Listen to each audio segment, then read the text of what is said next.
All right, bringing back YouTube.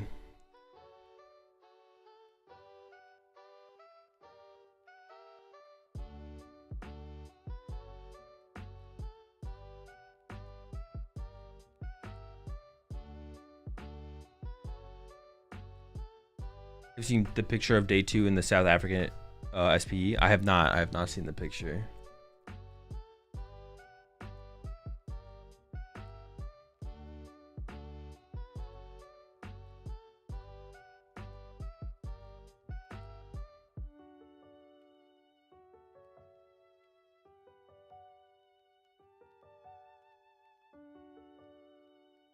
Oh, I see it now.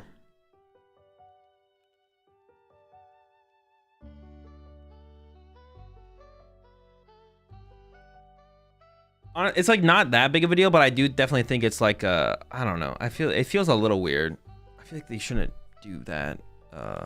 They shouldn't be going over to someone's house for a official Pokemon tournament. I don't think you should be going over to someone's house for an official Pokemon tournament. I think there's got to be some safety code that, yeah, I don't think TPCI wants that on there. I don't think TPCI wants that on their head, on their hands. I don't think TPCI is a big fan of this happening. I don't think it's part of the plan.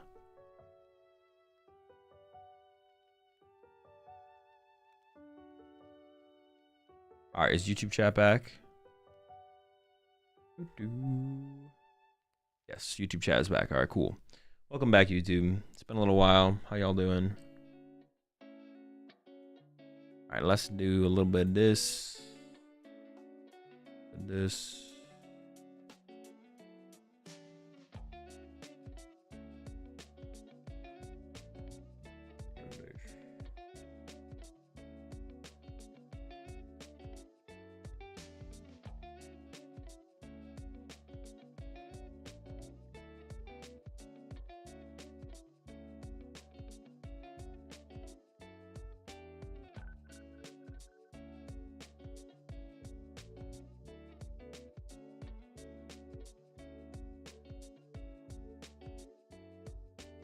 Let's go.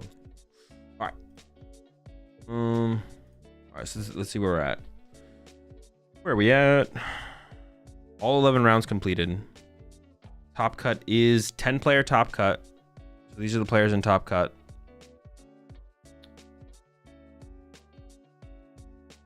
Yeah, right here. So who did we just see on stream? Jaden? Oh, it looks like there is no concession here. Jaden's not cut. Unless it wasn't reported yet. Oh, it's not reported. Maybe Jaden is in top cut. It's not reported yet.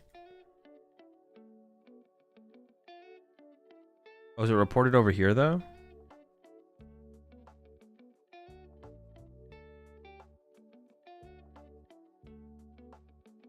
Oh no, it isn't. It's right here. Yeah, it's not reported. So we don't know yet, actually. We'll see soon. So it could be a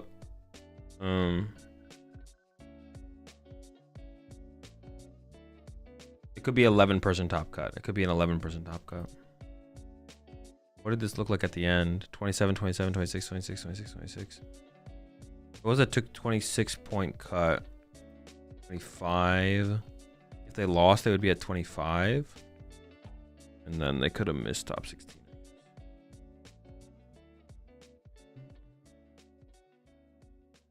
They confirmed on stream it was a tie. Oh, it was a tie?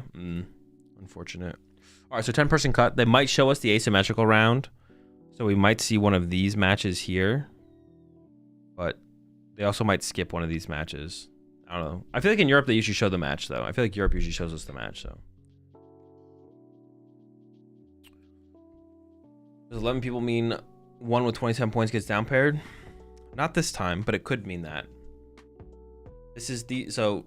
8 plays, so everyone with, all right, I'm gonna say this once. The PokemonTCG tournament top cut rules are asymmetrical top 8 cut up to a top 32. So what that means is everyone with the same amount of match points as 8th seed gets added to asymmetrical cut. 8th seed has 26 match points. So does 9th seed, so does 10th seed. So 8th seed plays 9th seed, 10th seed plays 7th seed. If 11th seed also had 26 points, they would play 6th seed, so on and so forth, until a potential top 32 bracket filled out. In this one, there's just 2 people, though, outside of top 8 that have the same amount of match points as top 8. So 8 to 9, 7 to 10, and then the winner of 7 and 10 becomes 7th seed. The winner of 8 and 9 becomes an 8th seed, and then 1 plays 8, so on and so forth.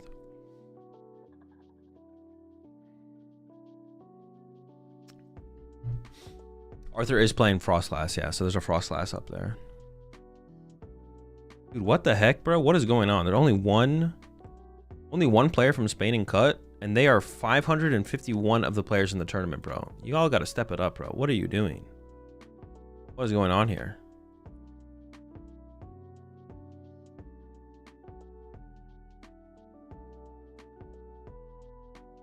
Spain is cooked? Yeah, what the heck, bro? That is... Y'all got to step it up, bro. Y'all are like...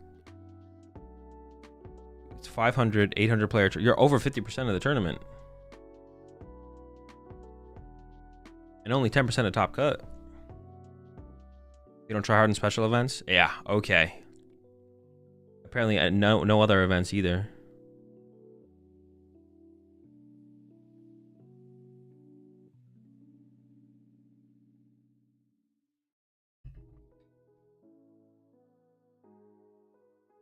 Don't let the Brits win. Yeah, if the Brits win, everyone in Spain has to eat beans on toast for for a week.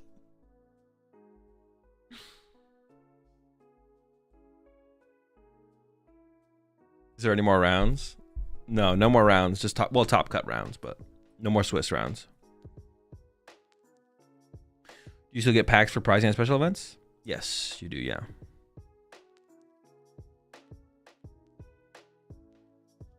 Yes. I kind of want to see the end result of this, but yeah, if on stream they said it was a tie, then it's probably just a tie. Would you take on the Jaltic deck? Seems decent. I haven't played with it yet, though, so.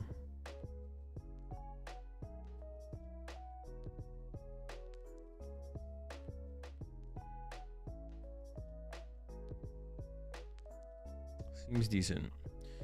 Isn't Harvey the Zorak player? I think so. If they, yeah, Harvey is the Zorak player, so Zorak is in cut, and Zorak in cut. Harvey's on Poison Zorak. Oh, not Poison Zorak. Oh no. Did Pedro Torres go? I think Pedro was here. Yeah. I don't know how he ended up though. Not great so far.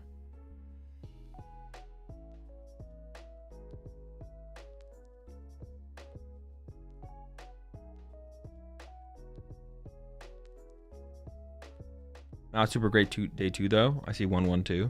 I mean, he maybe just ID'd the last 2 rounds. Or he could have ID'd maybe both these. I mean, it doesn't really matter. He's in cut. Made to the next round of the next phase of the tournament. Went 4-2-2 drop. Unlucky.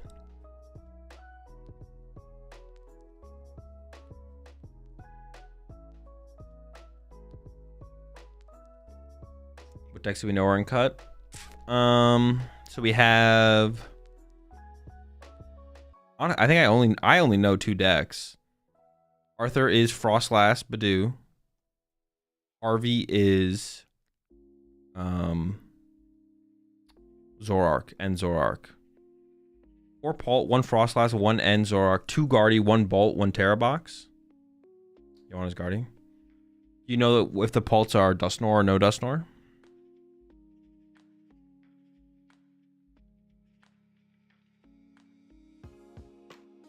1 Bolt, interesting. Yeah, they had to have gotten super lucky. That's the only thing that makes sense. Process Badoo cut, top cut is wild. I don't know if it's that wild. Kim is no dusk. Dangos got cooked, damn. Where are the Dangos at? That's a good question. No Dangos out here.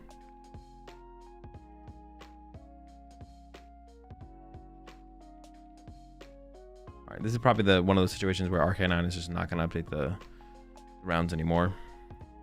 All right, I'm gonna run real fast, chat. I will be right back. I'm sure the Top Cut round will be starting soon.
All right.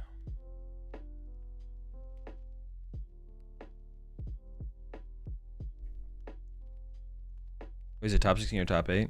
It's top 8, but the asymmetrical bracket, the way asymmetrical bracket work is like you basically extend players past top 8 basically extend to a top 16 bracket, and if you got players in, if you had more than 16 players, it effectively sent into like a top 32 bracket.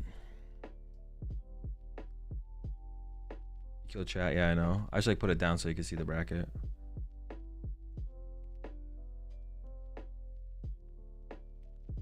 But in this situation, because there's just 2 players who entered asymmetrical cut, it's just like a top 16 bracket, but a bunch of people have buys. Majority of people have buys.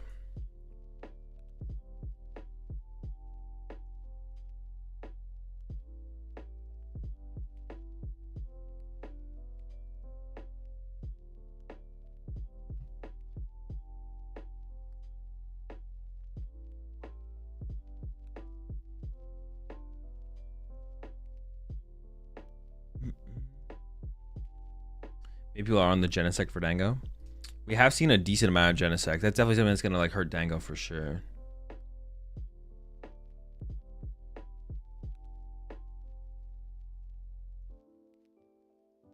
The Dragon Ball of the last match won.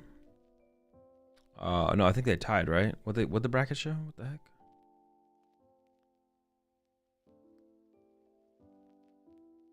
No, they tied. They tied, yeah.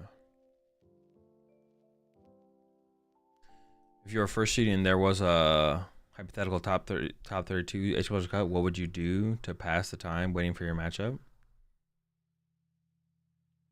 Well, you would play in top 16. You just have to wait one round. And if it was 32 players, you'd play immediately. You play against the 32nd seed. If you're a first seed and if you're a first seed and there was 32 players, you play against the 32nd player immediately in top 32. And then if there was like 18 players, you have to wait for 2 matches and then you play the next round in top 16.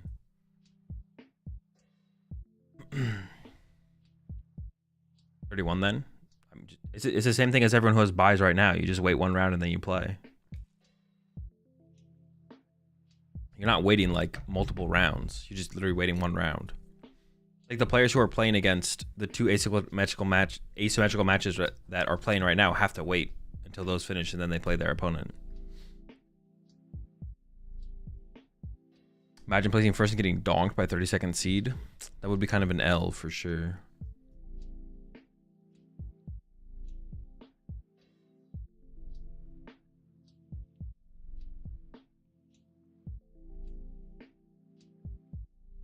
Is the Swiss over? Yeah, we're going into top cut. I don't know if they're going to show us the asymmetrical rounds, but we'll see what they show us here.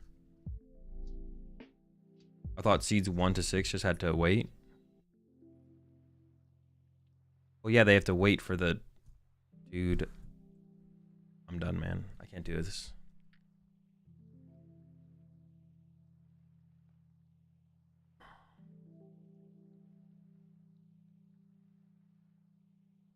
Did you not stream day 2 Swiss? We caught the last round because I was streaming. They only streamed 2 rounds actually. We missed round 1. We saw round 2. Like the good old days, go 8-0 and lose to someone who barely made it in at 5-3. Yeah, exactly. But we actually haven't even had our asymmetrical brackets we've had have like the most has been like 13 or 14. We haven't even had anything that extended to a top 32 bracket, and it's like pretty unlikely to ever happen. I'm pretty sure. So hopefully they just remove the top 32 and put it to top 16 and give us another round of Swiss next season or something.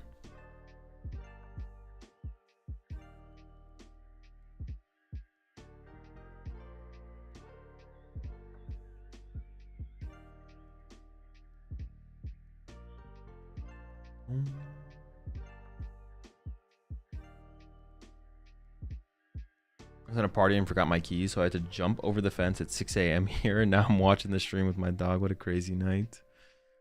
Stay safe, Hin. It's more likely that the threshold of making top 8 gets higher before that, like the one event where X2 missed. The X2 missing is like super unlikely now, Nico. It's like because of the intentional, because X21 makes day 2 now, they like inadvertently fixed that problem because so many more people are IDing or being okay with IDing or tying, I should say. So there's just like less points. The chance that X2 misses is like basically 0. We'd have to like, yeah, it's basically like 0. Like X2 missing is just like never gonna happen. So yeah, it would be nice to get another round of Swiss back though. Like make asymmetrical cut top 8, extend it down to top 16, and then get rid of and down to top 16, and then get rid of and then give us another round of Swiss back. That's what we kind of want here. That's what we need. Juniors in Stockholm was a 15-player top cut. Yeah, the juniors and seniors have actually had some. I think they've actually had the bigger top cuts than us. Or have had the biggest top cut. Yeah, you have to get like the bigger the top cut, I think, comes from when you're like you just get the extra round or you're just about to get the extra round. So like we need like 4,000. So maybe at NAIC we'll have a pretty big top cut. Maybe I'd have to like look, just run the numbers and see what it looks like. But most of the time we're gonna have 10 to 12 player cuts.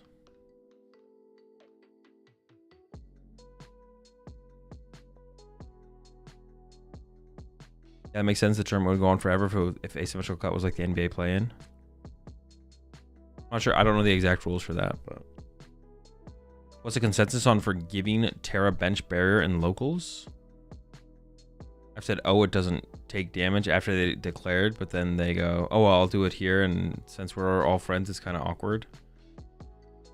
At locals, like a local tournament, I mean, I'd probably just let them change the target. I don't really care. If it's a cup or a challenge, I probably wouldn't, but yeah, it kind of depends on what turn. If you have just like literally like a local, it's like a $5 buy-in or something.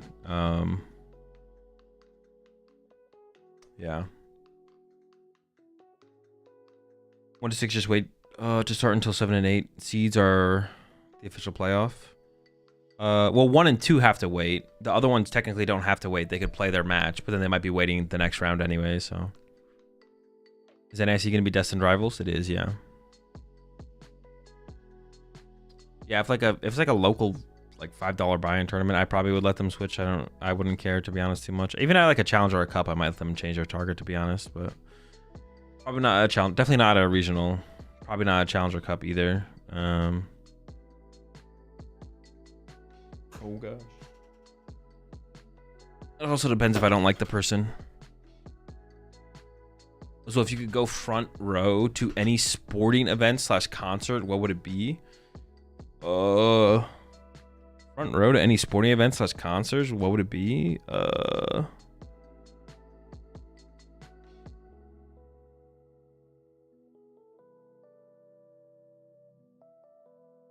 mean, probably, dude, I don't even know, man. Like the Super Bowl comes to mind, but I'm trying to think if there's something else that I guess it'd be like some kind of esports event, probably. But what esports event would it even be? Maybe a CSGO major? Yeah, a CSGO major, maybe. Are there resources to learn about the tournament point system? I usually ID at my cups only because other people tell me if we ID, I'll make cut. I understand it. I don't understand it at all. Honestly, I don't know if there's like a video out there where someone like breaks that down. There might be. I don't have a video on my channel breaking it down, but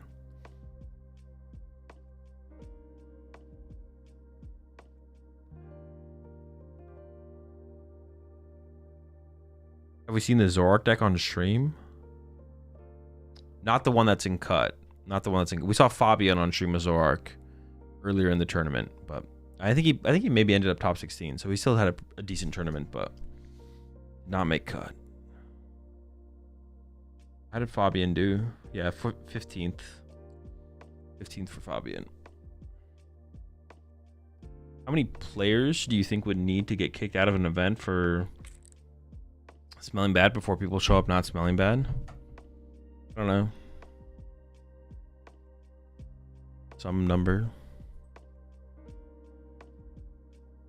I would also have to be like kind of public so people like understand that it can happen. It's already in the rule book that like it's in the rule book that if you smell bad, that you can get kicked out of tournaments.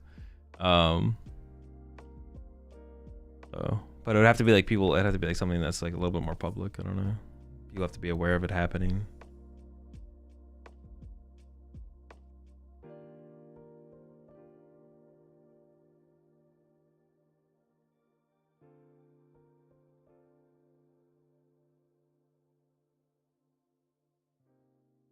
How many times have you played against stinky players? I mean, you can't ever really know for sure if it's your opponent. Like if you sit down and there is definitely someone who smells, you can't tell for sure if it's your opponent or like one of the people next to you. So, I mean, it's happened a couple times, but I don't know who it is. Also, I don't have a very good sense of smell either. So, we're running a 1K today with Polt Dingus, hoping to farm some Joltik decks. Wish me luck. Best of luck.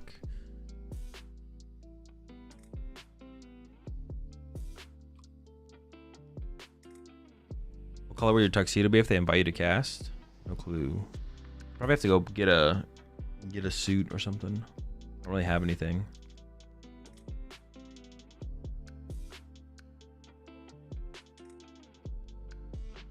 You never know if it's yourself from being crammed together also.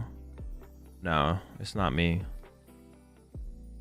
I mean, it's pretty easy to not, like, yeah, take a shower, put on deodorant. It's like it's not even hard. It's like, it's super easy. It's not even hard. There's really no excuse for it, to be honest. Unless you have like some kind of condition. That's like the only thing that's like excusable. Besides that though, there's no excuse. Literally just take a shower the day before or the night before or the day of, my God, the morning before, my bad. The morning of the tournament, take a shower, put on deodorant, maybe some cologne. Nothing too strong with the cologne though, because you're like cramped next to people, but they don't use a super strong cologne, but it's like, it's not hard. Brush teeth. Yeah, brush your teeth as well.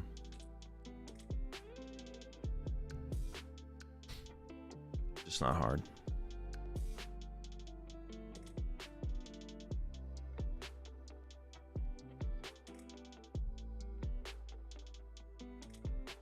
We should have Chip kicking people out for smell while he's walking around.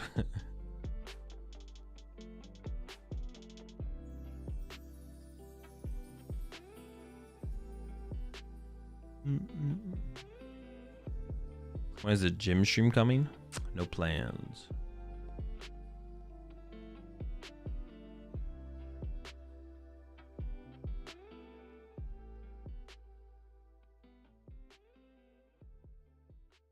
How do I pick my stream music? It's just a big lo-fi playlist from Stream Beats.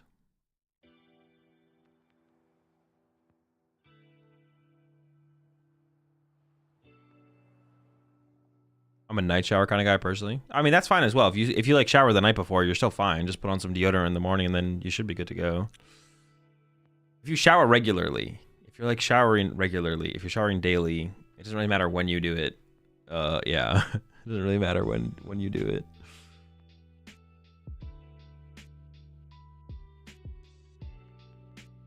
Didn't that Reddit guy get banned from Magic tournaments for taking pictures with people's ass cracks? That sounds familiar. I'm pretty sure he did get banned, even though it was kind of funny. It seems reasonable that he got banned, even though it was funny. Can't really blame him for getting banned on that one, I don't think.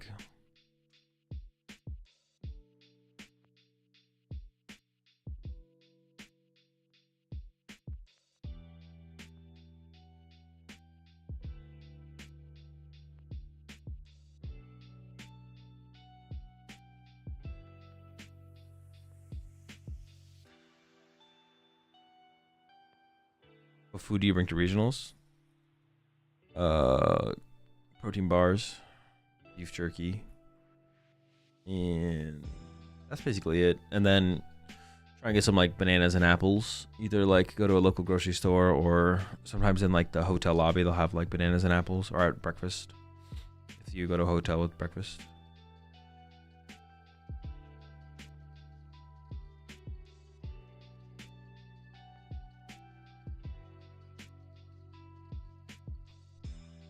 Yo, what's up, something? So how do you stay mentally sharp towards the end of a day at a major after having played 8 rounds?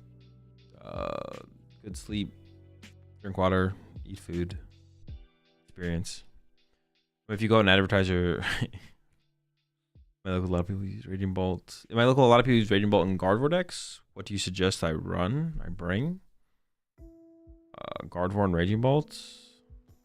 I mean, the Joltik deck seems like it's probably pretty good. You drink caffeine during majors, if I feel like I need the energy. But I don't do it by default. I was going to go a bad matchup for Zoro. I think the matchup probably is actually a bad matchup for Zoro. I don't know. I'd have to actually play the matchup. You can make it so you don't have that many energy in your discard pile, depending on what you knock out. I feel like Gongo can just always kind of get the jump on the prize trade without overextending to the point where you just always get ran over by Darmanitan. Because if you take all the energy out of your discard pile and KO Darmanitan, then you are vulnerable to like an Iono play. I don't know. But no one really plays the TM Devo. The TM Devo is what I'd be scared of, but... I'd actually have to play the matchup. I'm not sure, but it doesn't seem terrible for Golden Go.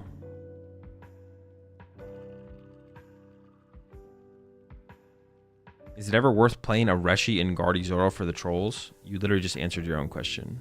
So will you take a photo with me after I beat you in Portland? According to Limitless, Zoro loses to Terapagos and is a 50-50 to Flareon. Tank Terapagos? Maybe that tracks.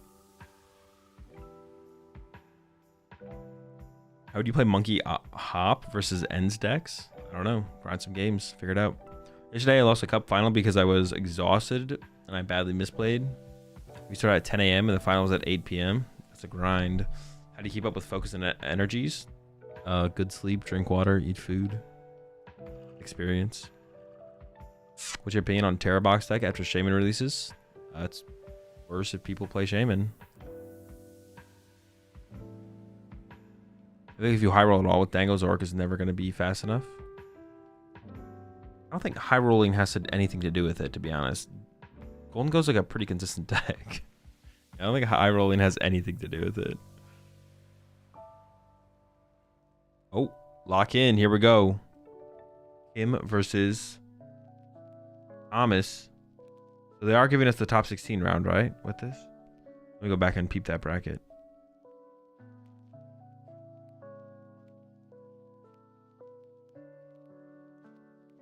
Wait, where's the bracket? Yeah, they are giving us the top. Okay.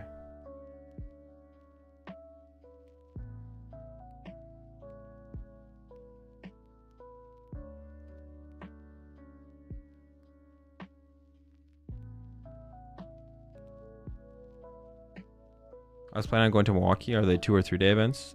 2 day events. You don't have to be there Friday. But you can like check in and there's like a league challenge. Maybe sometimes a league cup, I think, on Fridays.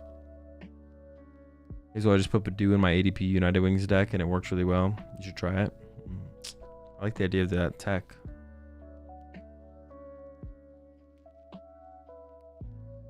I mean, getting Energy Surge Pro in your opening hand feels like high roll Dango. I mean, sure, but the deck can also like pretty easily like turn 2 Golden Go and find the Energy Surge Pro. So it's not like it's like, what? You got Energy Surge Pro turn 2 again?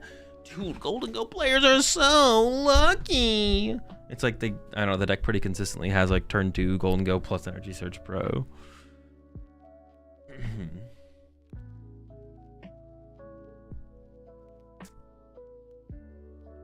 Dragapult, double luminous, so it's probably no Nor here for Kim.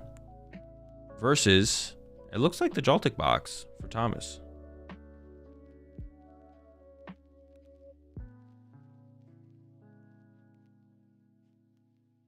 All right. No Droopy start. Let's see if Kim approaches this the same way. I'm sure Kim knows the matchup. Let's see if Kim approaches it the same way that we saw Jaden approach it. Because I feel like the way Jaden played it was like super clean. And like, I think it just looked like it worked, to be honest. Why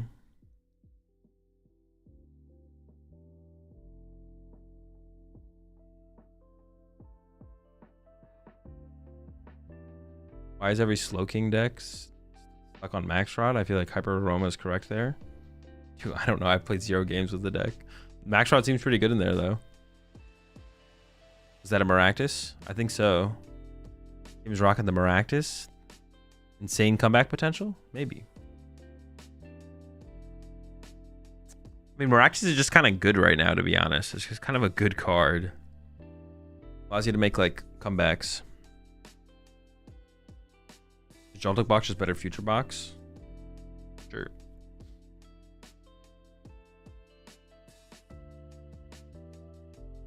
You have to pay taxes for the money won in other countries' regionals? Yes. I think if you hit a certain number, I don't think it's like for any amount. I think if you get over like 5K or something, otherwise I think you don't pay taxes, but I actually don't know for sure. All right, the Dreeps have been found. The question is, will Kim bench the 3rd Dreepy? I think that tells us. Well, honestly, if you open the Badoo, maybe you. I don't actually know how you approach it. We'll see. Let's see what Kim does. Does Kim try and play to end up with a 1 bench? Oh, 3rd Dreepy down. Okay, so Clefairy is going to be a threat here then. Clefairy is going to be a threat. There's the pass. All right. Thomas has the Ultra Ball, has some energy. So we can get Joltik. Giving up on the Galvantula here. And honestly, the future booster capsule I think could go. Because Bravery Charms on Iron Hands is like super important. Although, I don't know if Kim plays Defiance Band. So that's like a big part of it. But even then, I feel like the Bravery Charms are still pretty good. How much are you taxed on your regional win? I don't know. Some amount.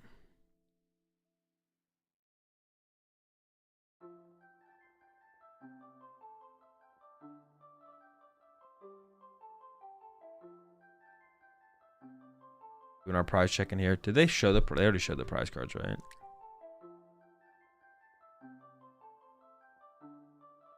Nothing crazy, right? Yeah, nothing crazy. Is Defiance in his hand? Oh, did he? Okay, so we do have the Defiance Band to worry about here.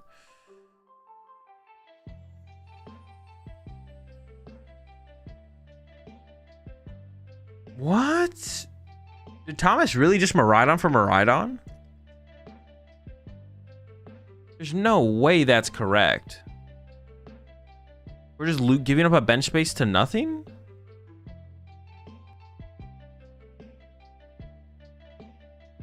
Wait, that's like actually just terrible, right? I'm like trying to rationalize it. We just like gave up a bench space. Dude, bench space in this deck is like so high value. Bench spaces in this deck are so high value. There's no way. That's definitely just like a bad play. That's definitely a mistake. There's just no way that's correct. All right, we did find ourselves a Crispin here. Gonna start to load up the squad already.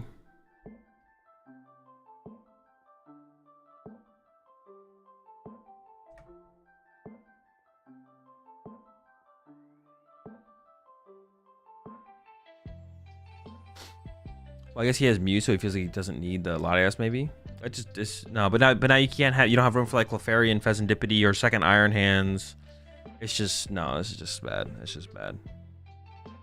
Now we got Pikachu on the bench. We had no room for Fez. We don't have room for Clefairy. We don't have room for Pheasantipede. We don't have room for Latias. If like something else gets stuck in the active, well, nothing's really probably gonna get really stuck here in the active, to be honest. But yeah, that just seems not good. That just seems bad, to be honest. We gotta let Hands load it up here, though. Hands is ready to go.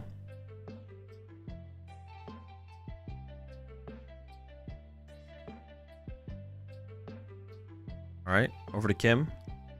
Loke number 1. Into. Ooh. That was a Brock. Kim's thinking about it. Hold up. It's like, wait a second. That's another Dracloak right there. Ooh. The hand is also like not great for Ultra Ball. There's some pretty good cards. Honestly, the Brox doesn't seem terrible. Kim's giving it another thought. Yeah, I don't hate the Brox there. What Kim went with. All right. Another Dracloak on the way. Is Heavy Baton useless in the deck since we always have Latias down?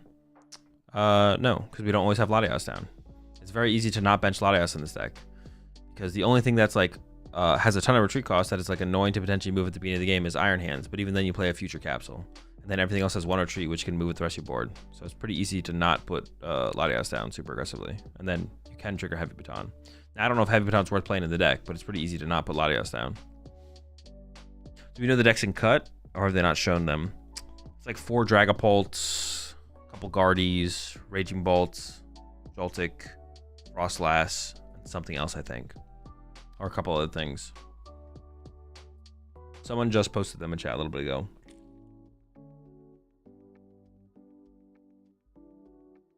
All right, there's the Badoo Punch. Thomas. Boss top deck. Take out one of these Lokes. Sounds good to me. One of the blokes. And then draw a couple cards with Mew here. And attach both these. I mean, we maybe don't want to attach the future capsule though, because we might want to be able to Bravery Charm our Iron Hands, to be honest. I don't know if Kim plays Crispin. Oh, we are just attaching the future capsule. Okay, I don't know why we didn't just attach it before then, to be honest. That's kind of weird. We drew Arvin there. Oh, we played boss already. What am I doing, dude? I'm trolling. We already played boss. Let me Let me have this one though, because I have no sleep. No sleep. Locked in. All right, Unfair Stamp top deck. I think they're from Kim. Has Nitriture in hand as well. Nitriture for Drac looks pretty good here.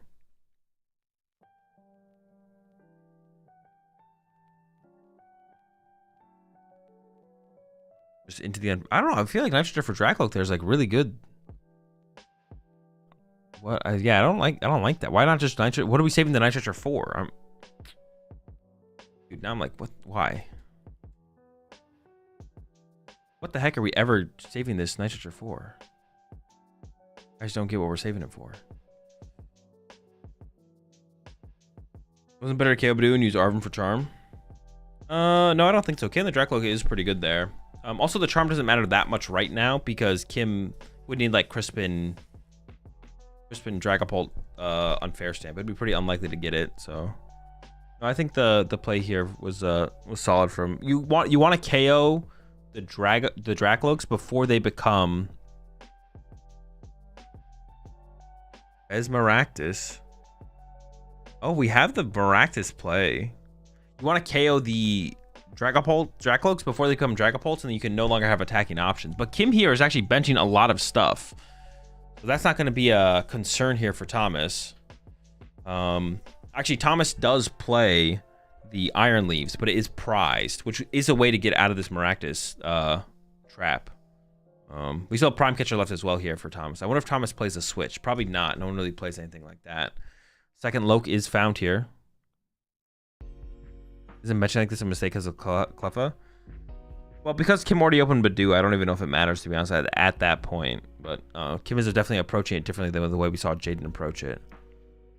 Going after the Miraidon, okay. And then 20 for Maractus. Just taking our time here, building up some damage to play. I am curious to see how this ends up playing out here for Kim. This is actually kind of interesting. Let's see how much value can be gotten out of this Maractus.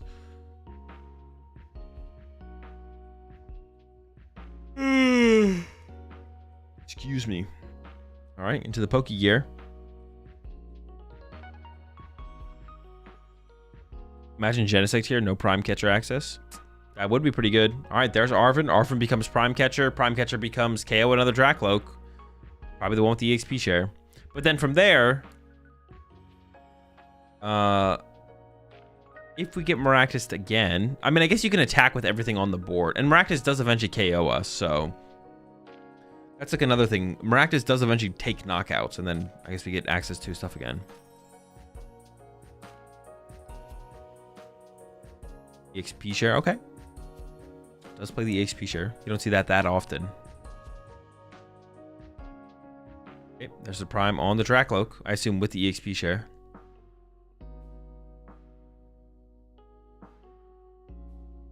I think we need to shuffle the deck still. I don't think we've shuffled the deck yet.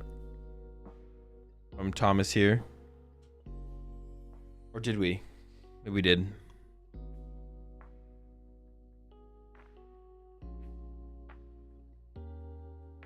Who's your EXP share target in Joltik? Whatever you're trying to follow up with after Iron Hands, usually. So, I mean, it's usually just like a Miraidon, or in this situation, Pikachu. Could also be like second Iron Hands. Yeah. Depends what's on the bench that you're trying to go after.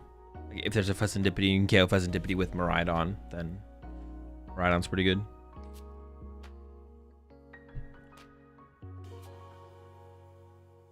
We're off the Fez from Kim. We got a lot of options here for Kim. Like, Kim's got stuff in the hand. I feel like we're going Maractus here. I mean, I'm curious to see if... See, that's another thing about the play that Thomas made. Like, Thomas plays the Iron Leaves. And then we, like, filled up our bench. See, this is what I'm talking about with the bench phase. We put the second Miraidon on our bench, and then we just, like, lose all of our bench access. It's like, well... Even the Pikachu from Thomas was, like... Unless Thomas plays Gravity Mountain. If Thomas plays Gravity Mountain, then the Pikachu's kind of okay. But imagine if we just didn't have Miraidon or Pikachu on our bench, and we just built up, like, the one Miraidon as, like, an attacker. Like, we'd be chilling. I don't know. Yeah. Not a big fan. Excuse me.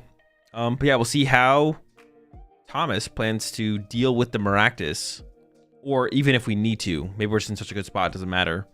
I think is the Iron Leaf the Iron Leaves actually might still be prized, but if it wasn't prized, or if we had pulled it off the prize cards here, we don't have bench space to work with it anyways. Is there any top player that takes prize cards at complete random off field? Not that I know of, but I'm sure it exists. Actually, they might not exist. It's possible they just don't exist.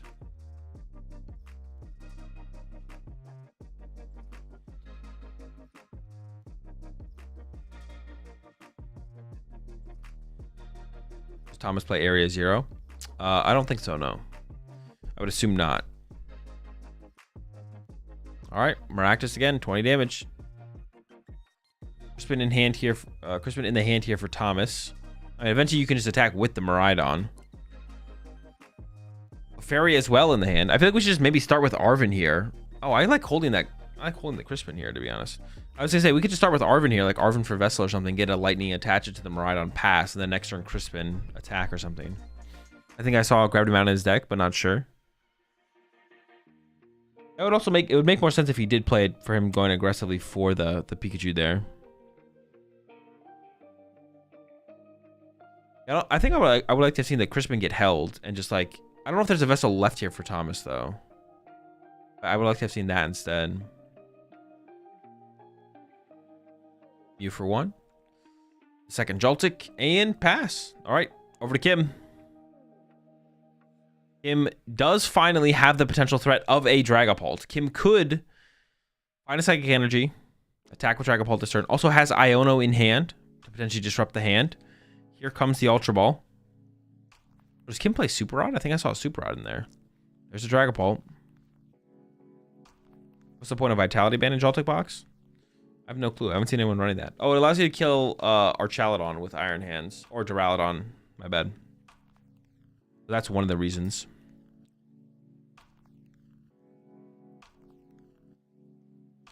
That's one of the reasons.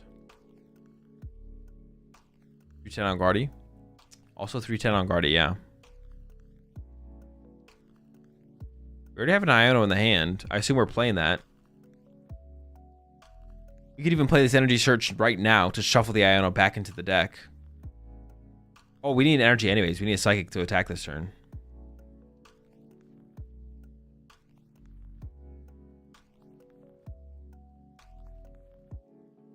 What's the play, Kim? Thinking about the Energy Search.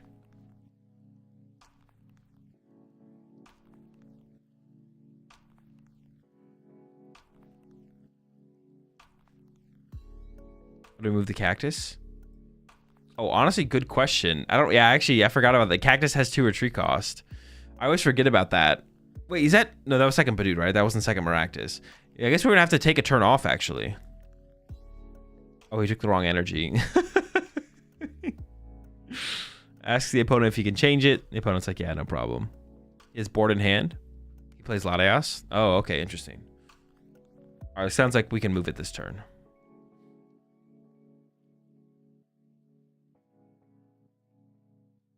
Are we just chilling? We haven't played a supporter yet, right? We could just go Iono attack with Dragapult, but it looks like maybe Kim just wants to chill. Yeah, it's just going for the chill angle. I guess you just kind of want Thomas to just swing on you here. Let Thomas have Lightning knockout and then just kind of go from there. We'll see. I'll be right back 1 second.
All right, we got it loaded up.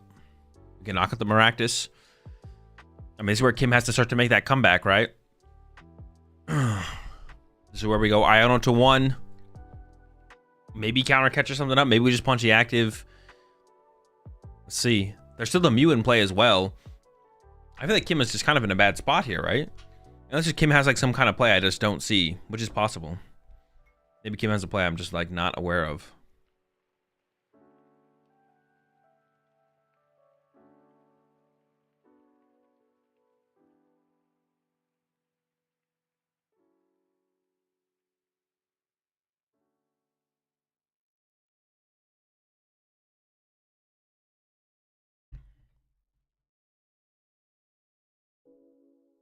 I don't counter catch your other Miraidon. I guess you could do that. I don't know, counter catch your other Miraidon, punch it for 200, put 8 on the other Miraidon. Yeah. Oh, hold up. Boy is back.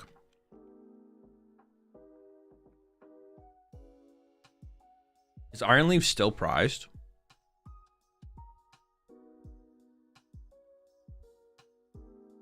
Do they show the... Iron Leaves is still prized. I mean, we don't have a bench space to make it work anyway, so... We could have had a bench space.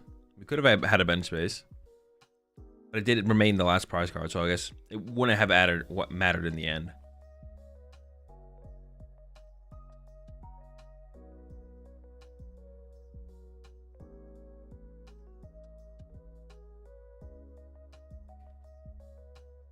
I'm just thinking about it.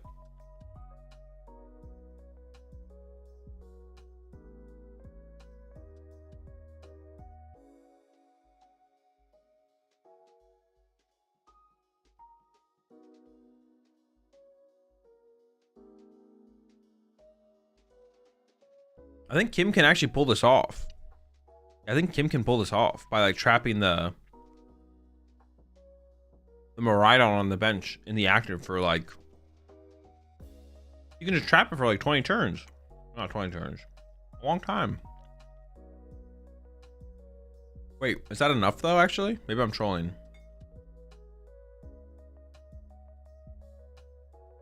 You can trap the active for 1 more turn because it just attacks, so it can't attack again.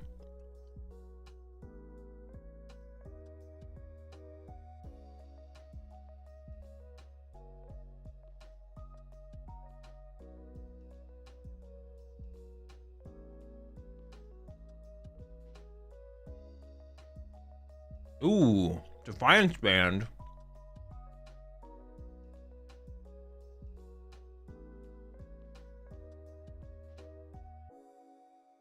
I assume Kim plays Halucha, right?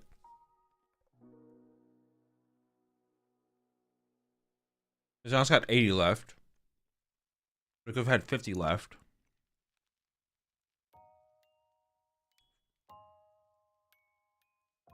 Yeah, I feel like the Defiance Band was correct there from Kim to do the plus 30 damage. I think so.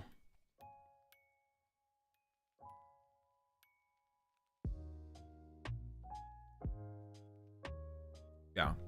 I feel like Kim should have done the plus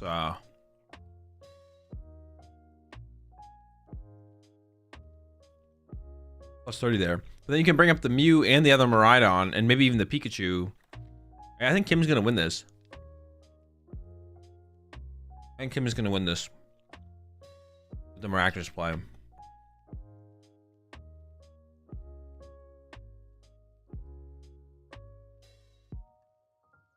Thomas is still cooking though. The only thing I see here for Thomas though would be to bring up the Dreepy and try and trap it.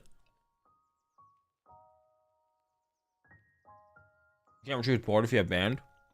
Yeah, we have. I think we have enough energy left to just manually retreat it. Who cares about the board?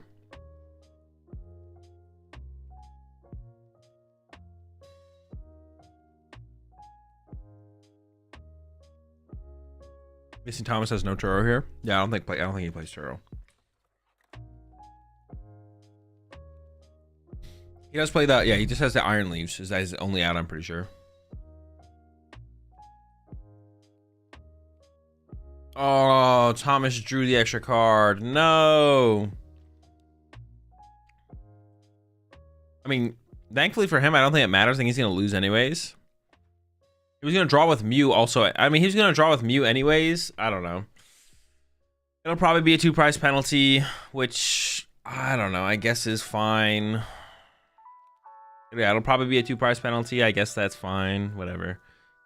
He already used Mew? Oh, did he already use Mew? Oh, well. I mean, I honestly think he's gonna lose the situation anyways. I think we're just gonna see Maractus get used for like the next 10 turns, and then Kim is gonna win the game. Now, Iron Leaves is the last prize card. So Iron Leaves is prize here for Thomas. Like, Thomas's last prize card is Iron Leaves, which is unfortunate, but this still all goes back to the turn 1 from Thomas, or turn 2, where Thomas went Miraidon for Miraidon, and we just lost the bench space to a Miraidon. And then also benched Pikachu. These are 2 unnecessary Pokemon to be on our bench.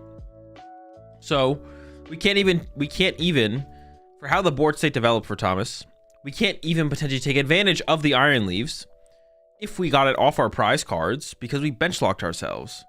Because we benched Pikachu and second Miraidon for literally no reason. These Pokemon should not be on our bench at all. They shouldn't be here, but they are.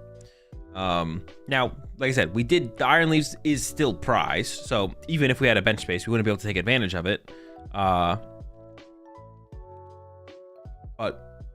we didn't give ourselves a chance to be able to take advantage of it either, because we bench locked ourselves.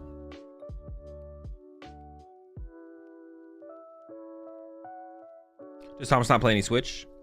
No, the deck just plays the Iron Leaves and Prime Catcher. Which, maybe there was an argument to not have used Prime Catcher as aggressively. Didn't it? I feel like it got used pretty aggressively, right? When did we use the Prime Catcher? Like turn 3? Turn 4? Maybe we didn't need to do that, to be honest. Maybe that was too much. Although, what kind of situation were we in when we used it? I forget. Were we already getting Maractus?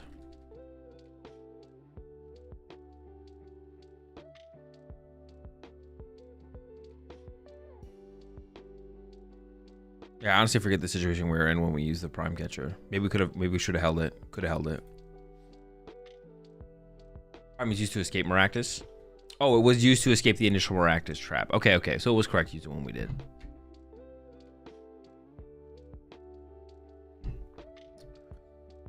Can't you Pult Phantom Dive on the Miraidon EX with no energy? Put 5 on Miraidon EX with energy, and then 1 on Mew, and then Gust Mew for 6 prizes? If you don't Maractus, you just lose the boss. That's why we have to Maractus every single turn. Otherwise, we just lose the boss on our bench Pokemon. So we're going to sit here and Maractus until we can draw 6 prize cards with a single Dragon Ball attack, which is possible. And it is what Kim is going to do. Do you know in advance that Kim plays Maractus? If not, he wouldn't play around it. I have no clue. I have no clue if you knew about the Maractus from Kim. Well, the thing with that in general, though, is the play is, even if you don't know about Kim's Maractus, it's still a mistake to just put dead Pokemon on your bench. Dude, it's like watching, what is the deck that I want to like compare it to? There's a deck I want to compare it to where it's like, this deck is good. When good players play it, it gets good results. But people whenever I watch people play the deck, they just fuck up their bench. And then we just watch the deck lose over and over again on stream because all people do is fuck up their bench. I think it was Lugia. I think it's Lugia, actually, though. And it's not people fucking up their bench. It's people fucking up their energy attachments. It's literally Lugia. Like, last format, Raging Bolt? Oh, no, it was Raging Bolt. Yeah, it is. It is Raging Bolt, Nico. Yes, it is Raging Bolt. Like, last format, or the last couple formats, we'd watch people play Raging Bolt on stream. And it's like, solid deck. And they did it. They fucked up their bench, and now they lose. Like, yeah, it was Raging Bolt, and the other one is Lugia. People fucking up their energy attachments. It's like, good deck, and they fucked up their energy attachments, and they lost. All right. It's literally, I feel like what we're consistently seeing from the Joltik deck. I feel like people are just like, their bench management is so poor from all the Joltik box players. Not all of them. I'm not going to call all of them.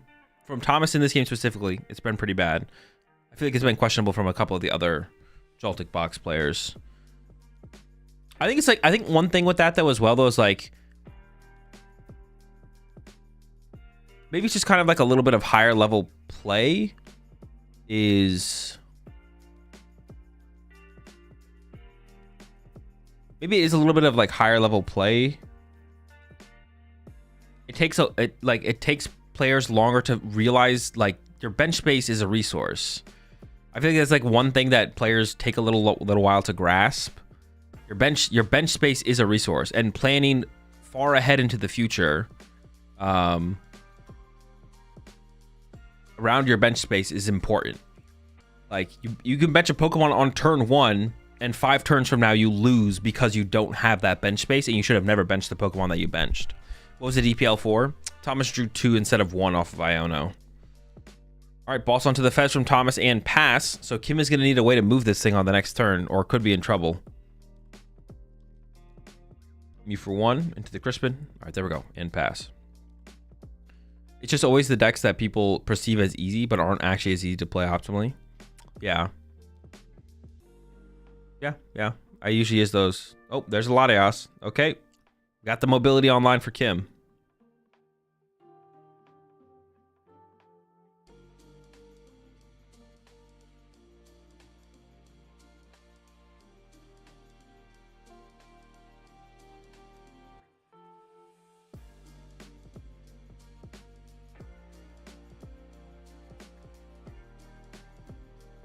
Counter catcher Defiance ban from Kim off the Arvin.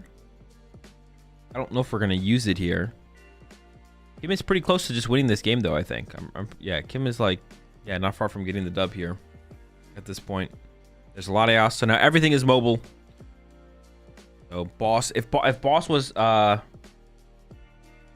Thomas's last out, it is no longer an out. Looks like thinking about the Defiance ban here from Kim. You don't have to do it, but doing it wouldn't be terrible. Does Kim play Halucha? I'm not sure.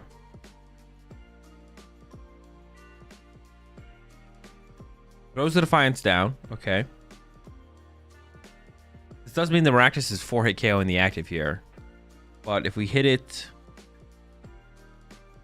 What was the plan here from Kim? If we hit it... 170, boss KO, bench Miraidon, KO both Miraidons. Yeah.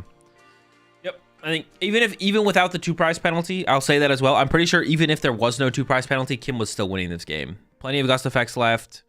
Board is exactly where he wants it. I think Kim was definitely winning this game even without the 2 prize penalty. Thomas basically has like 0 energy left. Like there's like nothing left. Yeah.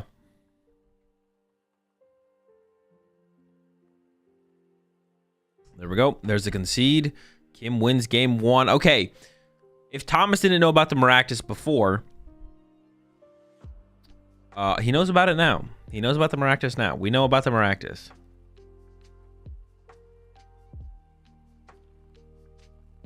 Yeah, I don't think the prize penalty actually mattered there. I think Kim would have won no matter what eventually.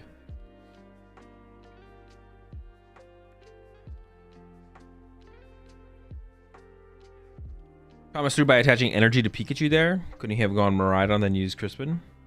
I'm not sure. Maybe.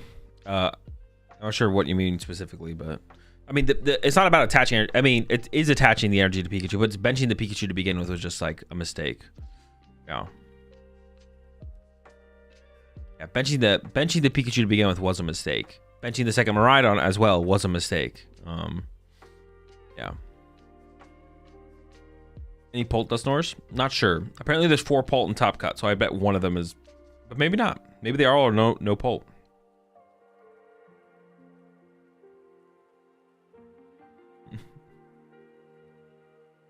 Unfortunately, Thomas prize Iron Leaves. Yes. Pretty tragic. Never lucky. It was the last prize card, too. Dude, never lucky. Second Miraidon was a bigger mistake than Pikachu. I mean, kind of. I don't know. Maybe about the same thing, to be honest. Just giving up any kind of bench space is just so bad. It's so bad. It's really like bench space in this deck is also like really high value. Like it is like kind of deck to deck. Probably second Iron Hands. Bicycle Fairy, but I don't think it's gonna come up for how. We'll see though. We'll see. Kim is going first. It's gonna be draw pass. Has a decent hand for next turn, I guess. We're currently in asymmetrical cut. All right, pass over to Thomas. I don't see an energy in the hand. There's the Miraidon. Don't do it. Just get your... Actually, what do you get here? What do you load up here? Because you could load up Miraidon to KO Pheasantipity. Or you could load up Iron Hands to Gust KO something off the bench. I guess Gust KO off the bench sounds like a little bit more high value. Don't get the Pikachu. We don't need Pikachu. We don't need... Wait. If he plays the stadium, the Pikachu is probably okay. We don't need Pikachu. Don't get Latias. Mew is fine. Mew is good. I like Mew. Let's get Mew. Mew's cool. All right. Now we're talking. Don't do the Latias thing, though. We don't need Latias yet. Our Pokemon are hella mobile. If we're loading up Iron Hands, everything has 1 retreat cost. We don't need Latias. We don't need to give up our bench space. That's cool. Mew's chill. I like Mew. The Pikachu is still questionable, though. If he plays the stadium, Pikachu's maybe fine. But if he doesn't play the stadium, there's no point in getting Pikachu here. It doesn't actually do anything. I guess it kills a Pheasantipity with a Bravery Charm. All right, into the Pokegear. Might be looking for a Crispin here. We do have Arven in hand, but I kind of like the idea of using Crispin this turn if we can find it. All right, there's a Crispin. I assume we're going to be going back in with it. We'll see, though. They said on stream he plays the stadium. Okay. He plays the stadium, then the Pikachu's kind of chill. Pikachu knocks out Blood Moon. That's true. Pikachu does KO Blood Moon. All right, yeah, the Pikachu's kind of chill. I don't hate it.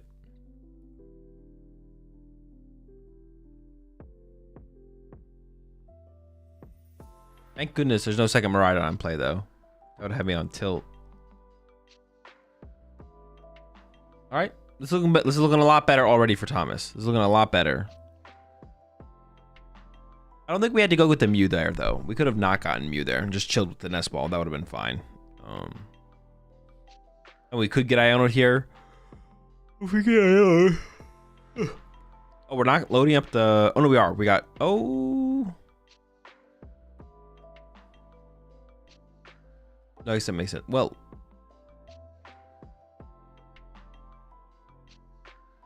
Shouldn't we have more energy on the... Shouldn't it be like 2 on Iron Hands, 3 on Miraidon? Isn't that the play? I feel like loading up the Pikachu this early is like kind of bad. I feel like we want our Iron Hands ready to go as soon as possible. Does Joltik Box usually bring Latias? I mean, they all play it. You just don't always need it in play. All right, we got the Arven here for Kim. Arven for the Buddy Poffin. Seems like the play. Get some Dreeps.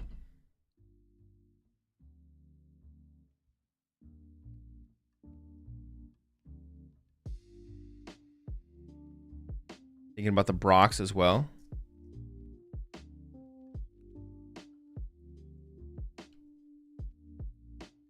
How did Kim win game 1? He was down 6-1. Just miraculous him to death. Letting Pikachu so early when he doesn't even have Dreepy down turn 1 seems scuffed. Yeah, that's what I'm saying. Like, aren't we going to want to get into Iron Hands as soon as possible here? Like, after... Theoretically, if Miraidon even KOs the Fez, because like right here from Kim, we could grab Bravery Charm to protect the Pheasantipity. I'm curious to see what Kim actually ends up getting for the tool card. Oh, he probably waited to do Iron Hands as he didn't have any Dreepy in play. No. Well, I mean, that's maybe why he thought he should do it. You definitely should just load up your Iron Hands, though.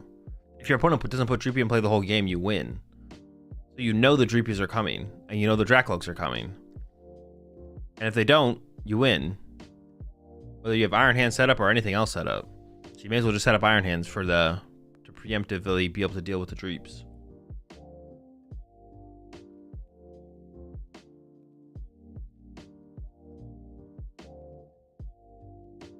Liona's in hand. Honestly, the hand here from Kim is like not great. It's like super fine. There's a Poffin. Still seems undecided about which tool card to grab. Bro, load that pheasant, arrow his ass. Kim does seem to be all about the cheesy plays. Yeah, can't decide between the rescue board and the bravery charm. I mean, bravery charm Fez is like okay. I don't know if you really care if it goes down.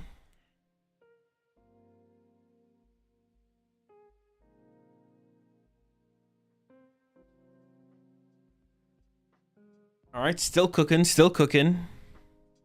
Rescue board is the grab. And he's going to go into Badoo here. Dude, Badoo is so weak here, though. Well, I guess, hang on. There's no Iron Hands loaded up, so actually Badoo's fine. The lack of loaded up Iron Hands kind of gives this play to Kim. Yeah, the way to, like, load up... Actually, I think it's even... Thomas's play was even worse than I thought. The correct load up from Thomas should be 2 on Miraidon, 1 Grass, 1 Lightning, and then double Lightning Grass onto Iron Hands, right? That's the correct load up. That way, Iron Hands is an attachment away, and Miraidon is an attachment away, or a Crispin away from attacking. That's the correct, yeah, that's the correct load up here. But now your board looks like this as Thomas. And honestly, I just kind of want a Joltik again. If there's enough energy in the deck, I'm just using Joltik again here and loading up my Iron Hands. That's what I'm doing here. Because retreat to Miraidon, Miraidon KO, Badoo is not it. So I'm just Joltiking again. It looks like that's maybe what Thomas is going to do here as well, is lining up the energy just to go in again with the Joltik. Has an attached return, it does have a Psychic. Psychic to Iron Hands, and then Joltik load up. Yep, there's a Joltik load up. All right, 3 to Iron Hands. Should have already had 3 on Iron Hands, though. We should have already had 3 on Iron Hands.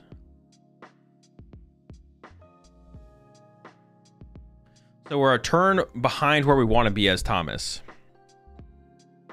We wanted to be using Iron Hands this turn to getting 2 prize cards. But instead, we're just loading Iron Hands up here. Chilling. See a Crispin there from Kim. Also, didn't Kim have Luminous Energy and just didn't attach it to the Dreepy? That's interesting. Definitely interesting. Maybe forgot to do it, or maybe just chose not to, actually, which is interesting. Okay, we're into the Brock here from Kim. Are we going for more Dreepies, or are we getting just a single Trackloak? Solo Loke is in. I mean, if Thomas doesn't get a boss to KO Dracloak next turn, and just has to go knock out the active Badoo here from Kim, honestly, Kim's like in a pretty good spot to go like solo Dragapult from here, and that could be decent, to be honest.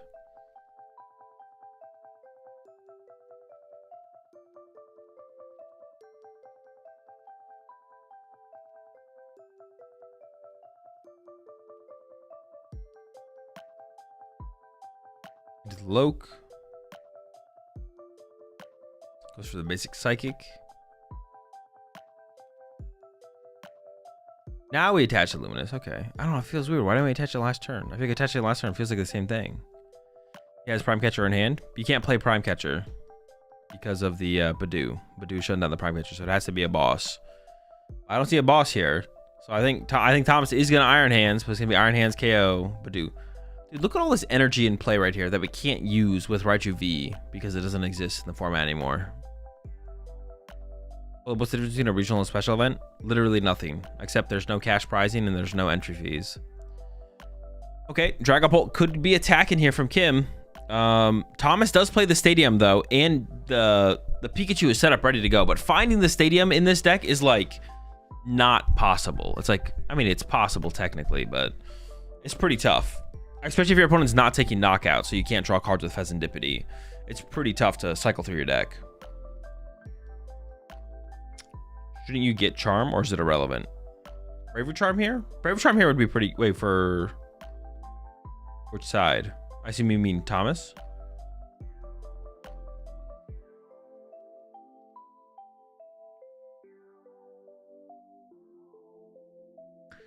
mean, there's a Brox. Kim could attack this turn. Did Thomas have the ability to go get it? I honestly wasn't really paying attention. I would say probably. You probably want to stop the Iron Hands from getting KO'd here.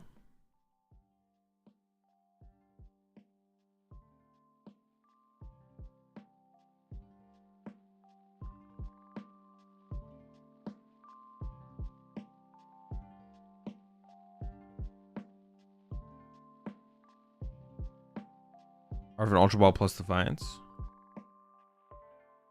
I think Kim prized the Defiance band. You can go take a look.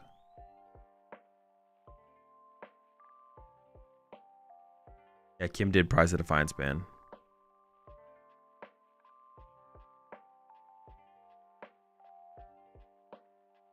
Lucha Pika KO. Going after Pika is actually pretty good, especially if Kim knows about the stadium. The question is, does Kim know about the stadium? Might have 2 bans. Bro got hands. I don't think Kim plays 2 Defiance bans. Just gonna make a safe guess on that one. I'm taking the under. I'm taking the under big time.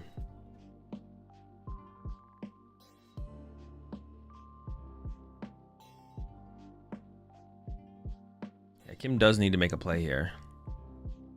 There we go. Ultra Ball EXP share. We're playing the game. I assume the Ultra Ball's got to be being played here. There's a boss and Iono. Okay.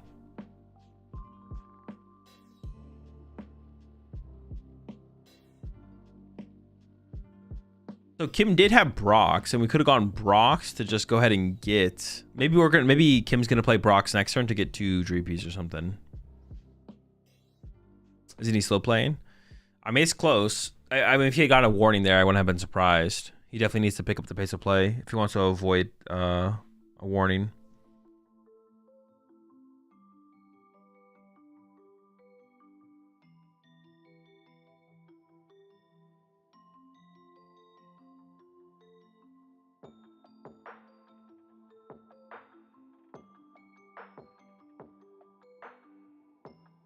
All right, here we go. Punch 200. We got a spread. Asymmetrical games are 75 minutes. All top cut games are 75 minutes.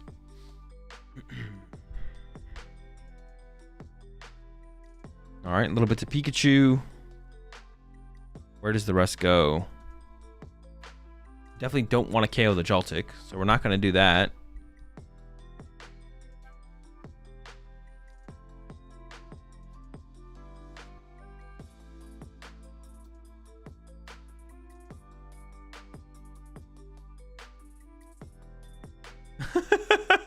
Dude, Kim put out 1-2-1 and was ready to be done. He was like, all right, that looks pretty good. He's like, I'm done. And Thomas was like, you have 2 more.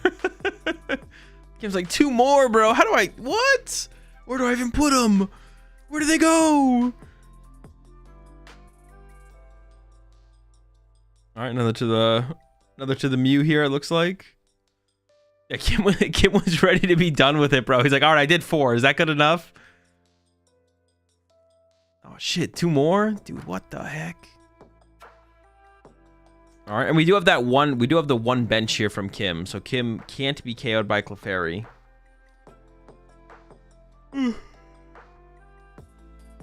We could see Stadium top deck. Wait, did he actually get the mountain off the top? No way. Am I trolling? Did I not see it? That's insane.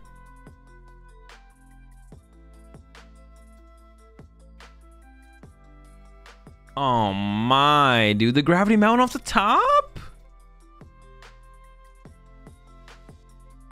Dude. He's just built different, bro. He got that karma for reminding Kim that he has to put 2 more damage counters in play. He's like, bro, don't forget.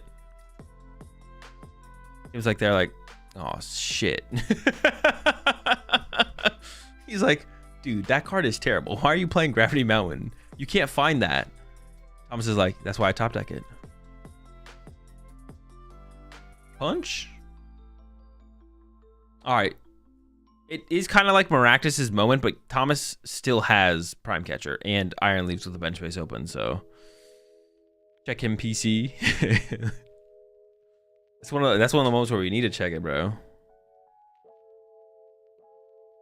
Does Kim ever? There's 30 minutes left. There's only 30 minutes left. Does Kim ever concede here? Conceding is not unreasonable, to be honest. I actually think conceding would be, I don't know, reasonable. But Maractus, this is the Maractus moment, to be honest. Maractus plus Genesect? Maractus plus Genesect. Well, there's still the Iron Leaves to worry about, but I mean, there's only Mew in play as far as draw power goes. It's possible Thomas just can't find it. Yeah, we'll probably just play for Maractus, right? It's the Maractus moment, the Maractus miracle. Oh, shit. Dude, if Kim wins this tournament, it has to be titled the Maractus miracle. The Kim... How do you say his last name? Pobega? The Kim Pobega run. The Maractus miracle. What does Genesect prevent, though?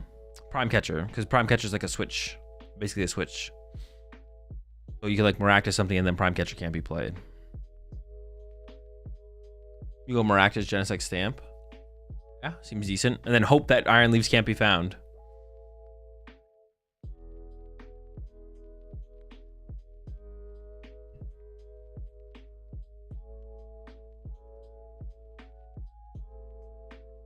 Oh, are we getting aggressive here? I was looking for the Ursaluna. Ursaluna Genesect is still decent, though. Maybe we're not doing the Maractus cheese. Is it just going to be Ursaluna KO Iron Hands here? That might be the play. We got Genesect to stop Prime Catcher. Pheasantipity does just get KO'd by boss's orders, though.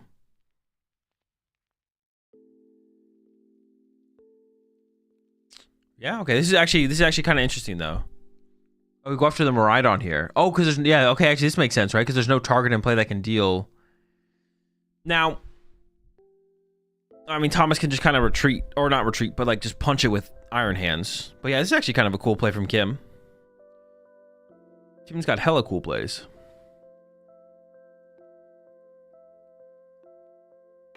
Now, Thomas, I would still say, is in a good spot. Yeah, I don't think Thomas is in like a bad spot or anything here. You just need to take some time, set up an extra attacker. I mean, this turn from Thomas, you can literally just go like punch the active with Iron Hands, and that already puts a ton of pressure on Kim going into the next turn.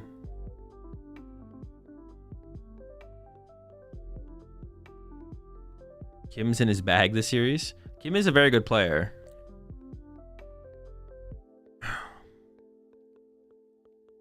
Kim's very good.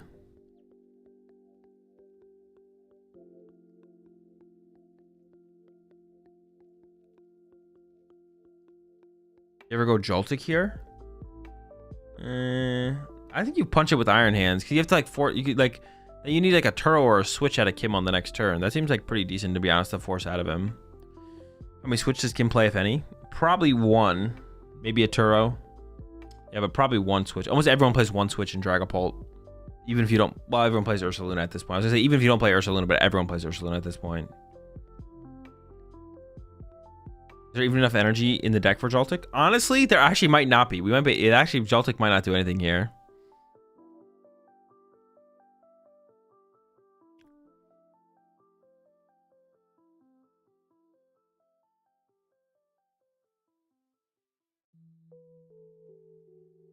Was that Crispin fail? Uh-oh. We also put Fez on the bench here as well. Okay. Oh no. No. The Maractus is real. We just bench locked ourselves out of Iron Leaves. And we can Genesect to stop the Prime Catcher. Yo, the Maractus miracle. He's gonna do it again. No. Dude, he's gonna Cactus him.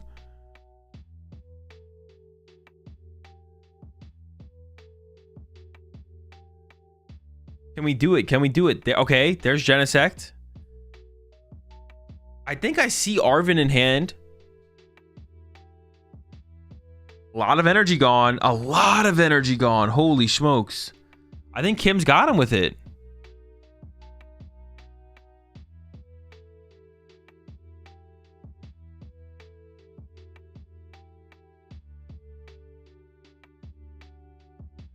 I'm doing a little calculating here. Trying to figure it all out. I was like thinking about playing Super Rod. Yeah. Dude, Kim plays energy search? Bro, I'm tired of this energy search BS, bro. Put the vessel in there. Dude, I need someone to explain it to me, bro. Why?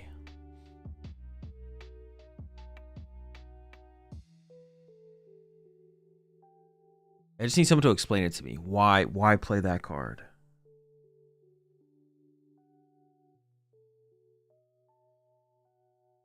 Well, over vessel specifically. Why discard a card?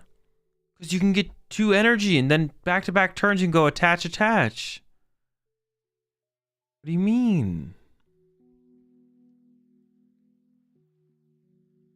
So when discarding a card is bad too often? But it's just not. You have dead cards. They exist. Discarding is awkward and pult though? I don't believe it. I think it's fake. This is fake news.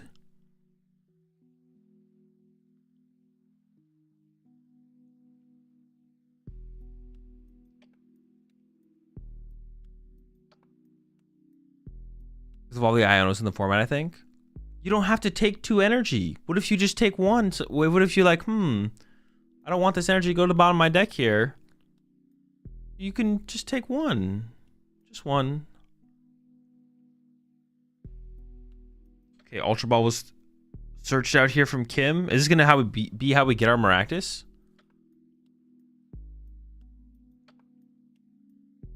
Just join what is in the active on Kim's side. Is it Ursa Luna? Dude, this is it. The Maractus Miracle from Kim. Kim Pobega story. The Maractus Miracle. Just when you thought he was down and out. Down on his luck. Nowhere to turn. Kim thought it was over for him. He was about to concede the match. But then, out of nowhere, the Maractus came to him. It was the Maractus Miracle. All right, question is, what do we bring? Honestly, I don't even think it matters what you bring up here. Bring up the whole squad, bro. I don't get how Maractus wins. It does 200 damage every turn, or 20 damage every turn. Thomas can't do anything. So you just do 20 damage to a bunch of things until they're almost dead, and then you go... you eventually set up a Dragapult, and you Dragapult draw 6 prize cards. So you punch the Pikachu till it has 10 HP left. And then you gust up Pheasantipity. And then you punch Pheasantipity once. And then you go Dragapult, KO Pheasantipity, KO Pikachu, KO Iron Hands, game over. So Kim is doing 20 damage every turn, but Thomas is doing nothing every turn. So what wins eventually? 20 damage or nothing? 20 damage is a whole lot more than nothing. When nothing is happening for a long time.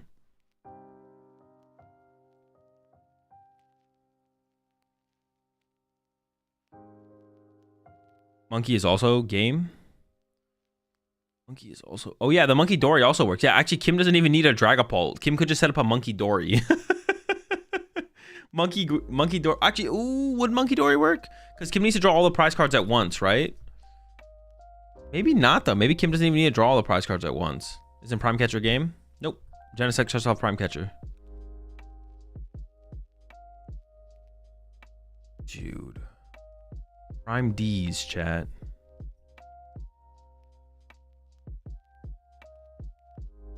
Iron Hands has 30 HP left. Jamming Tower? Alright, Anthony, you need to go read the cards. Read Genesect, read Jamming Tower, report back. I thought you can still use Switch to counter Maractus. What do you mean, Switch? Yeah, you can, but Thomas doesn't play a Switch. Oh, we do play a Super Rod here for Thomas. I don't think that makes a big difference. No, because I think Kim has like 3 counter catchers in the hand, so I don't think it makes a big difference there.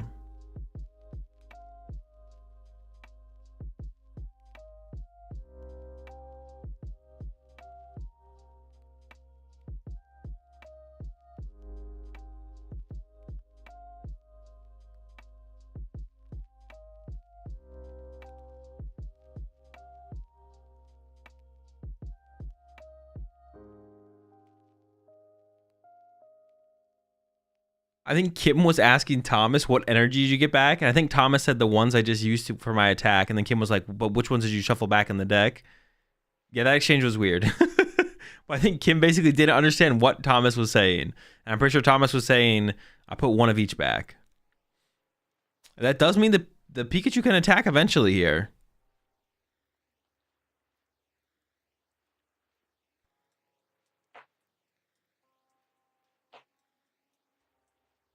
Why is he not using Prime Catcher for game? Because his game is bugged. We can't activate it. Thomas's game is bugged IRL. You know how it sometimes happens on PTCG Live where you can't select a card? That's basically what's happening to Thomas right now. Is he can't select the Prime Catcher. He's trying, but the game won't let him. So he's just stuck. He has to try and win without it now.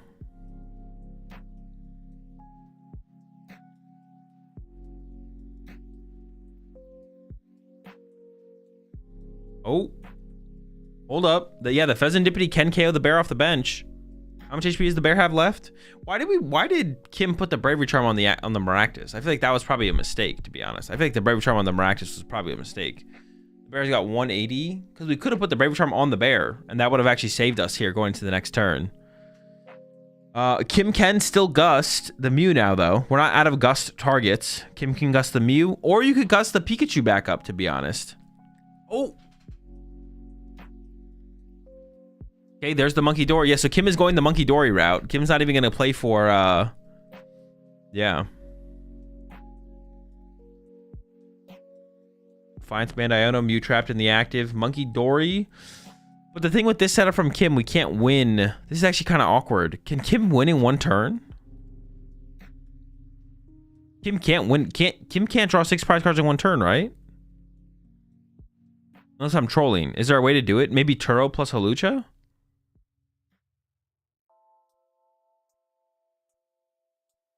Kim only needs 4. Oh, what the fuck? Yeah, all right. Good call. Good looks.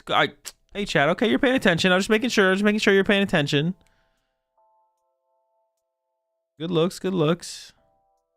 Oh, dude. Kim with the dub, bro. The Maractus Miracle.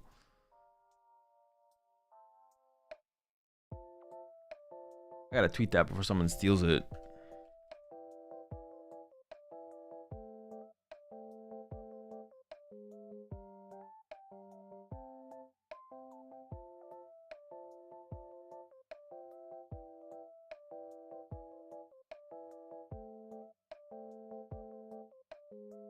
And I got the top cut graphic I can share with y'all.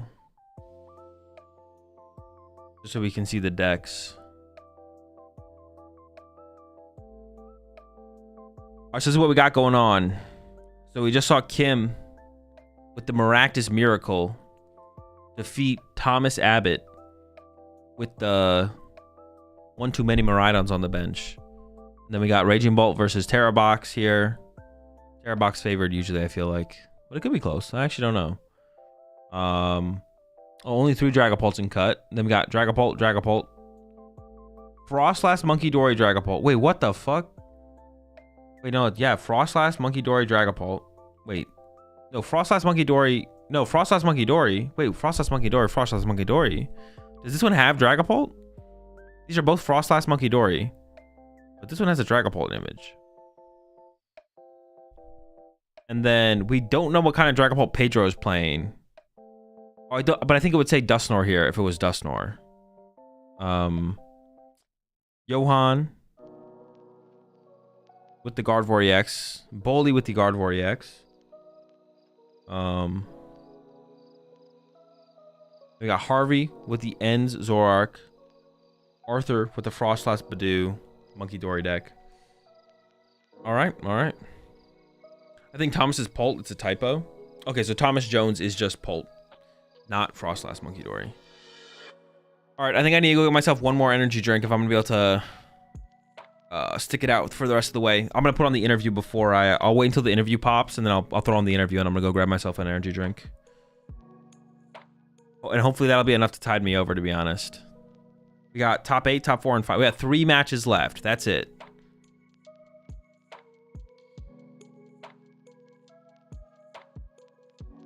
Three matches left.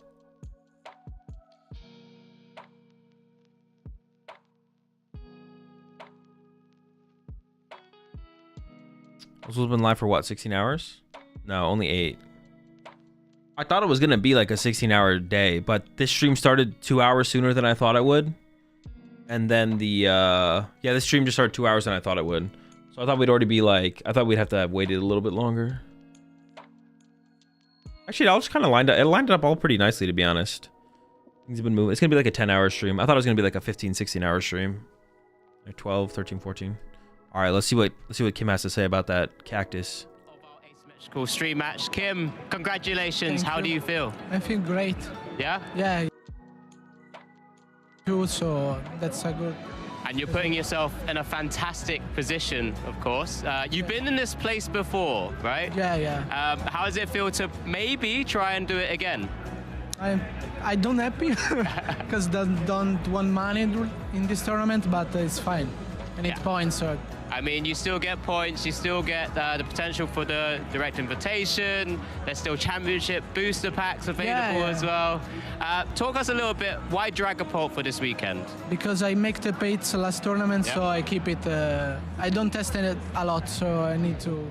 So you're happy. Play a good deck, I know how to play, so that's. Yeah, that's the main thing. You know all the lines already, right? Yeah. You know, and it's just learning a few of the kind of more intricate things like the Clefairy that comes into the matchup now. Was there, when you've looked at the top cut, was there anything that you were maybe a little bit afraid to go up against? Afraid another Maractus deck or something like that. So. I mean, it works pretty well for you, right? Yeah. That was a pretty well, demonstration of just how good to stop the retreat. In this matchup is so good. I won like 4 Iron Hands matchup, so like every time with Maractus.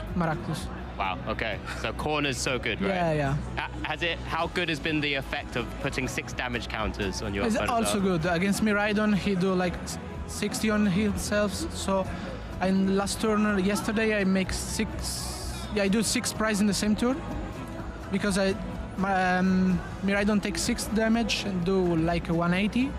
Then 14 and 10 left another and another knockout. So no, I mean that's great little bit of insight to see how Dragapult works out, right? And it's great to have you here again. Because like I said, you have been a champion before. Yeah. You're looking to do it once again. But I think I want to give you a bit of chance to get a little bit of a break before you go into your top 8, of course.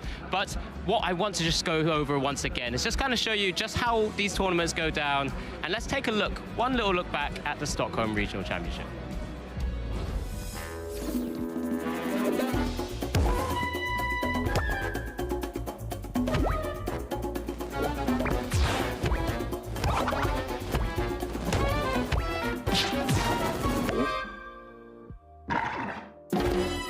With the Pokemon Trading Card Game European International Championships in the rearview mirror, on the 22nd and 23rd of March, over 800 PokemonTCG Masters Division players went to Stockholm in Sweden to see who would take the first regional championships since CUIC finished, and the last regional championships before we would hit the rotation and see the new set Journey Together being made legal. The big question was, what would change after EUIC, and the answer initially was, not that much looking at the day 1 metagame.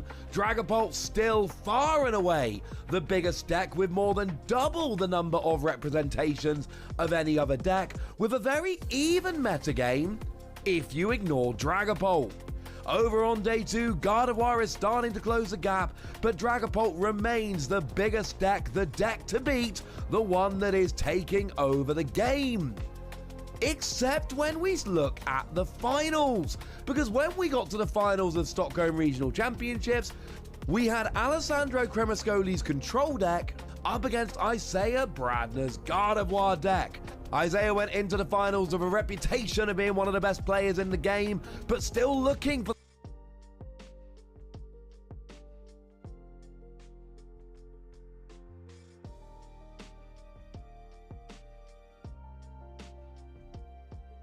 Joltik Box normally does really well versus Pulse.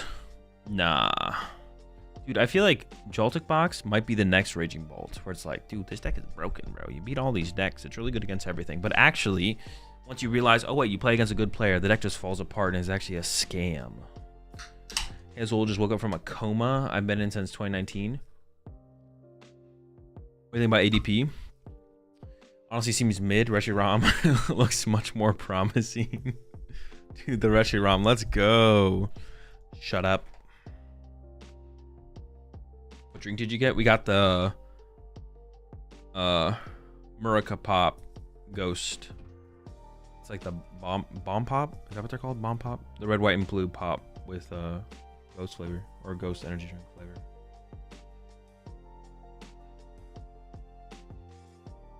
Ad? No, not an ad. Not sponsored by Ghost. Not affiliated. They are solid though. They're like fine. It's a good energy drink.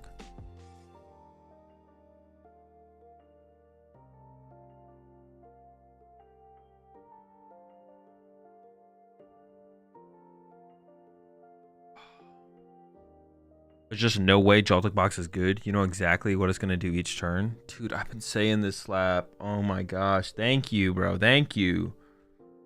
I've literally been saying this, bro. Holy smokes. Dude, sometimes I just need to get up and walk around to like reset my energy, to be honest. Maybe I should like do some jumping jacks or something. I mean, I have like very little sleep over the last couple days. Like before the stream yesterday, I slept, I don't know, let's say 3 hours at most. And then I slept for 2 hours. And then I slept for an hour. So I have like 6 hours of sleep over the last 48 hours. Or more than 40. No, wait, not 48 hours. Wait. No, not 48 hours. I woke up. Oh no, today is Sunday, 24. Not quite 48. It'll be by the time the stream ends, it'll be 6 hours of sleep over 48 hours. But I'm doing all right. I'm fine.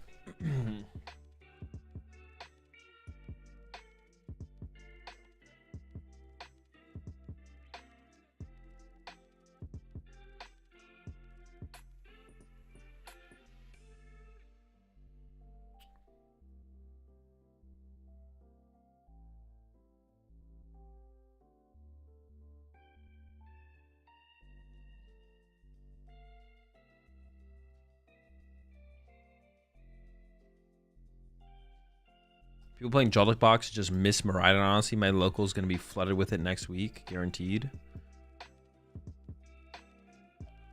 Bring 2 Maractus. You need that backup Maractus in case you prize Maractus.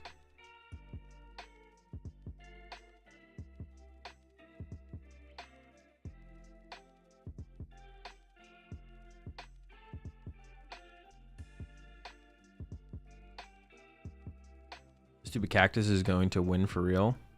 For real, for real. No memes.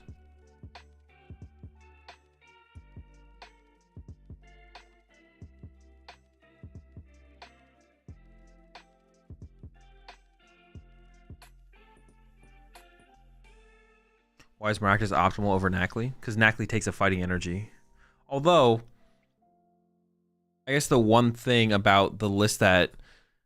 Yeah, it takes the fighting energy. That's kind of the big... But also doing damage is also good. For like what... For the situations that... For the situations that, like specifically that we just saw there from Kim. Kim was trying to do damage. Kim was trying to do damage.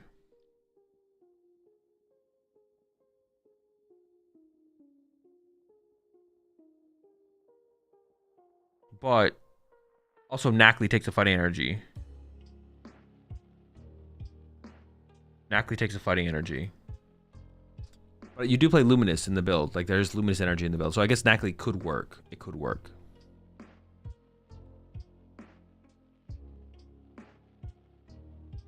Why isn't Bolt making it to top 8 cuts despite being such a big part of the meta? Or rather, why is Bolt still a huge part of the meta when it isn't getting good finishes?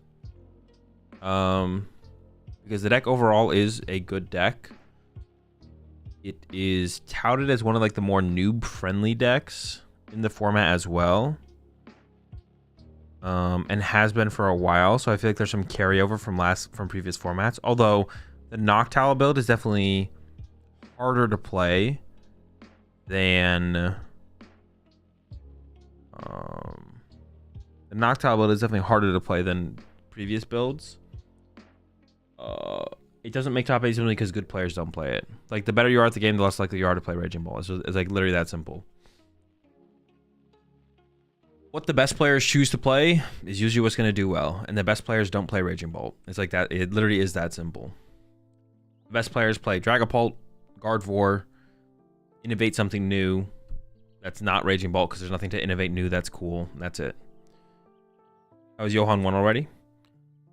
Because they run matches ahead of time. So they probably held back. All the other top 8 matches are probably playing. Like Kim and Pedro are probably playing right now. Harvey and Bolly are probably playing. And then we're going to probably see this match here. Thomas versus... Is it Piotr? Against Piotr. Because that was the other ASIM round. So now they're starting around the same time. So we're going to probably see that next. Harvey and Bolly stream game. Oh, am I just wrong?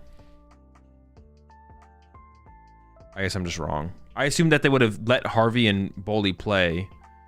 And then they would have showed us the other ASIM bracket. I'm just wrong though. Jeez, whatever.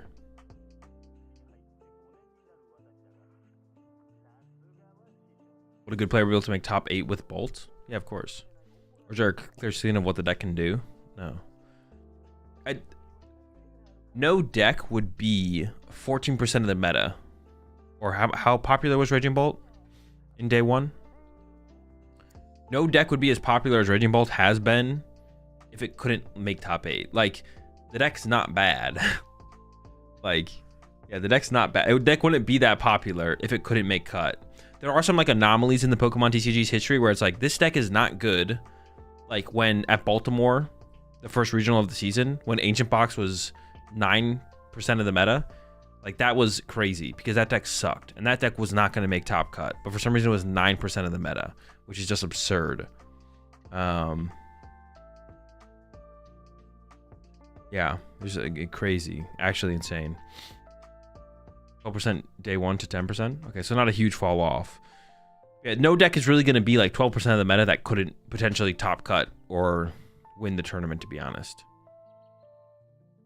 Raging Bolt could top cut. It even could win the tournament, but it would take like a good player playing the deck. But it would take a good player playing any deck for it to probably win the tournament, right? There are some players that... there are some players that are like... not average probably, but you know, they're not like top tier player who have like made it to the finals or even won tournaments before. Not that they're bad, but like, you know, they're not actually that good at the game yet. But everyone has to have their come up eventually, right? Like, or that breakthrough performance or whatever. Comes around. I think decks that do damage out of things in your discard are personally really fun.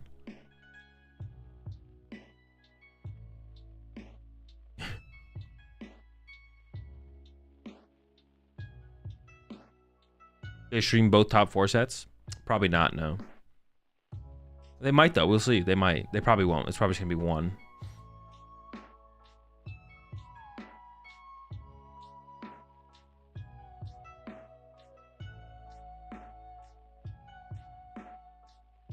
Bolt will probably, throughout this format though, Bolt will probably start to fall off if it doesn't start to have a strong showing. Because, I mean, yeah, like a deck, people are only gonna like, want to like place mediocrely with a deck for so long. And then the fact that it continues to not have very good results will also like be like, it's not gonna add to like the number of Bolt players, right? The number of Bolt players is gonna go down. And it's not gonna, and the, it's not going to be added to the ranks, right? It's like, oh my gosh, Bolt's doing well. I'll give it a shot. Oh, this deck's pretty cool. This deck's pretty fun. When you have stuff like Gardevoir doing well, Dragapult doing well, or like the new Joltik box deck, when people are looking at results of tournaments, they see the Joltik box, like, oh, that deck's cool. I'm going to try that deck, right? So no one's looking at the results from tournaments and being like, oh my gosh, Raging Bolt got top 64. That's sick. Let me try Raging Bolt.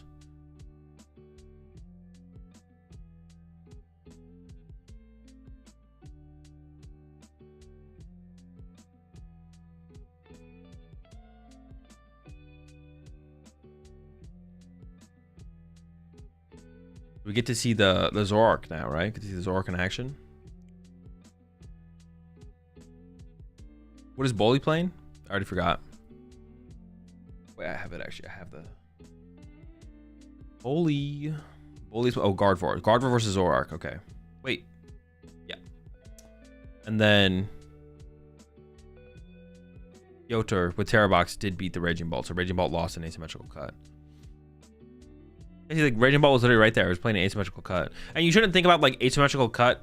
The way you should think about Pokemon tournaments, like to get asymmetrical top cut, you had to have like the same record as the people who made top 8. Like the way you should think about it is like just getting to the next step. All right, it's like making it from day 1 to day 2, making it from day 2 to top cut, not top 8, just top cut.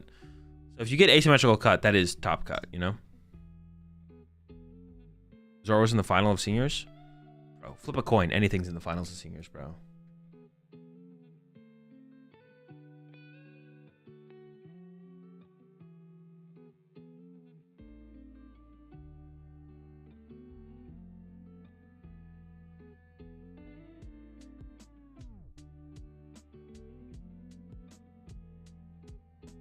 Oh shoot, I didn't see the prize cards. Was it really that bad? I mean, the double Zaru is like the worst thing here. Like the Clefairy, 1 Munkidori, 1 Gar. It's a lot of Pokemon, but like it's like one of each. It's not that big of a deal. The double Zaru is the big deal here for sure.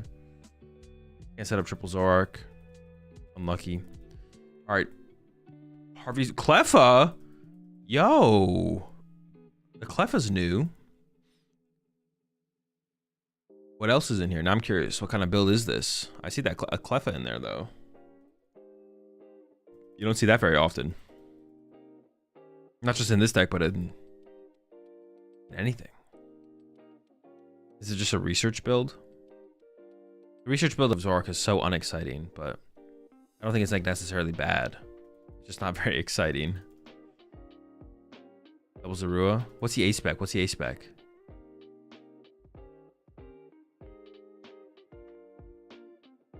What is it? Oh, it's Prime Catcher? That's also not very exciting, but it's fine. I guess in the research build, Prime Catcher makes the most sense.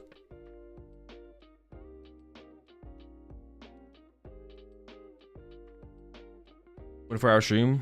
What do we have on? What do we have after Seville on the program, Azul? Sleep stream, nap stream. All right, let's see what Boldy's got. I see a research. Oh, I see a the other Curlia's in the hand and a Gardevoir's in the hand. That's actually just not good. Dark energy to the. Should we just not attach? I think we should not attach, or we should attach a Psychic. Should we not put the Bravery Charm on the active as well? Why would we not put the Bravery Charm on the active? There's no reason, right? The Bravery Charm should always go down to the Screamtail. I think we should attach a Psychic as well. Well, I guess it's like the same thing. I don't know, I guess it doesn't really matter. Double Screamtail. Okay, you don't see that very often.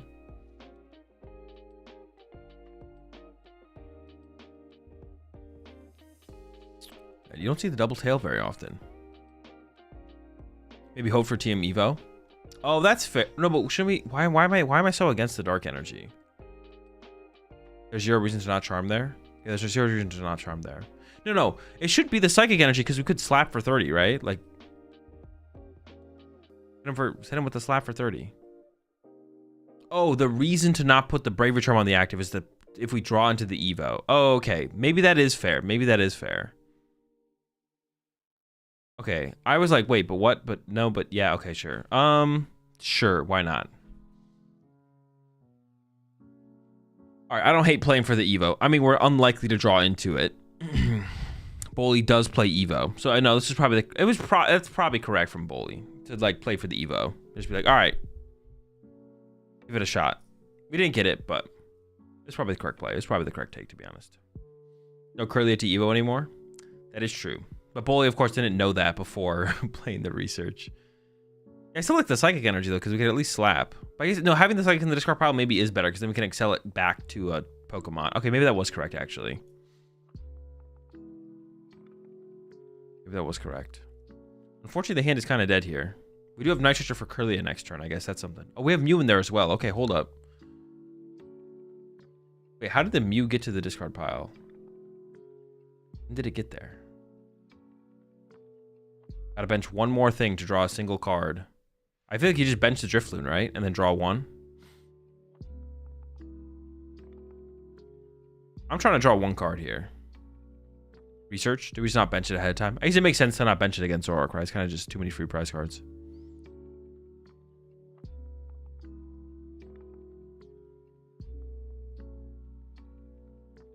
All right, draw one. It is pretty good for next turn. And we got, oh no, we did just use the Night Stretcher. We'll see. Is that his last Stretcher? I don't know. A lot of people play like 4 Stretcher, but this could be tough. Play 3 Gardevoir? Okay. It is like 2 or 3 Night Stretcher gone, so that is a little scary. But probably definitely plays Candy, so despite playing the Team Evo. All right, Zoroark number 1 coming in from Harvey. We get number 2. Oh. Nest Ball. Reshiram established. Badoo is established now. Going to that item lock. Stopping Candy Gardevoir. And honestly, that's kind of scary because then next turn Harvey could find Darmanitan and then just snipe the lone Ralts off the bench. So Bully needs to find... Oh, wait a second.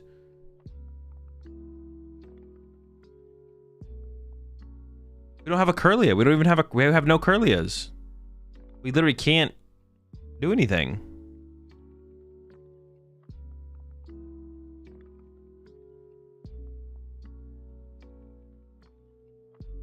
We literally can't get to a Gardevoir. We're locked out of Candy. Slap the Badoo. Yeah, honestly, we got to slap the Badoo. We got to break the item lock. But even if we do that, Harvey can just Gus double KO double Ralts. Gus KO double Ralts.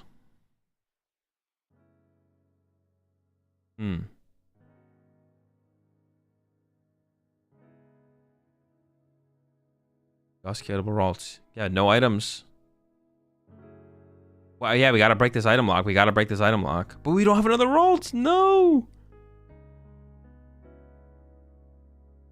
We don't even... Yeah, now Harvey doesn't even need Gus. We got no extra Ralts. All right, this is looking... This game is looking already like it's cooked, to be honest.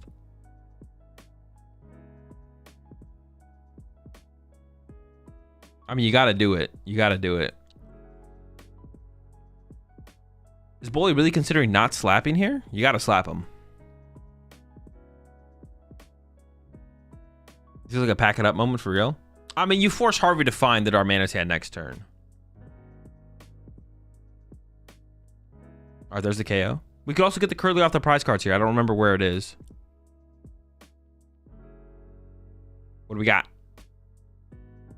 Monkey Dory. Yeah. Uh-oh. Reversal online. This Darmanitan is not... Or Darumaka is not... Not fucking around. It means business. Ooh, no Darmanitan, though. Hold up. Oh. Another Zoroark. Rid of the research. Wait, how much does the little guy do? Oh, no, but you can't use reversal energy with it. Never mind. Oh, it's a whiff. That's huge. Also, no PP up. So you can't even prime catch or KO lone Ralts. That's big. That's big. No item lock? No item lock either. Harvey literally has nothing. Harvey literally has nothing. The guy caps out at 50 anyways. No, but it has the Defiance band. If we could swing with it, we'd be hitting for 80. Wait a second. Dude, if we had attached the Dark Energy and the Defiance band to Zoroark, we could have used Zoroark to copy. All right. Let's see if Bully can put it together here then. We have the Night Stretcher in hand. We got the Blender. Bully needs Candy, though. I see one Candy. Do we have more?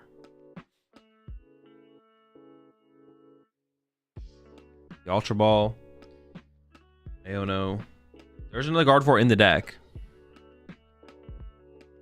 Oh, that's true. The Zoroark has weakness. So we would have just needed Dark Energy.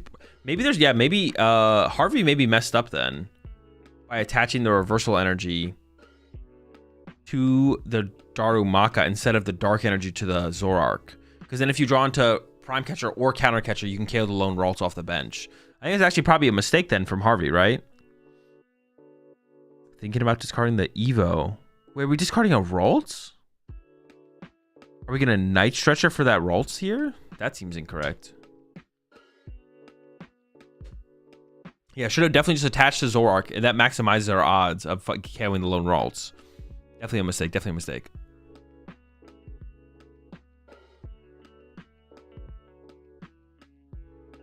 Badoo discard seems fine. I'll try and find that 5th card. He was reaching both reversals, so he wants to preserve one. I mean, the only thing he preserved there was an L. A misplay.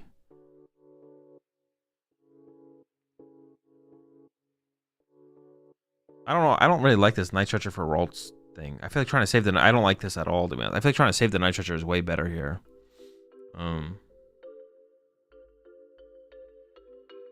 Defiance on Zoro would be bad too. We want Power Glass. Yeah, you could. I guess you could have attached the Defiance to the Darumaka still, which is fine. But then attach Dark Energy for turn to Zoroark, and then yeah, you have more options.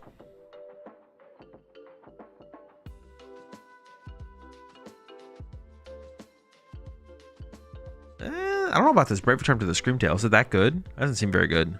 I think just hold it. Maybe send it back to the deck. I don't hate putting it on Drifloon. Also, attaching it to Mew could be good, so that way the Mew can't be KO'd by the Darmanitan attack. But I actually don't know where it's best, to be honest. There's an Iono. Okay. The question is, can Bolly find... I mean, there's not that many cards left in the deck. I don't know how many Candy Bolly plays, though. Can you find Candy Guardy? It is unlikely, but it is possible.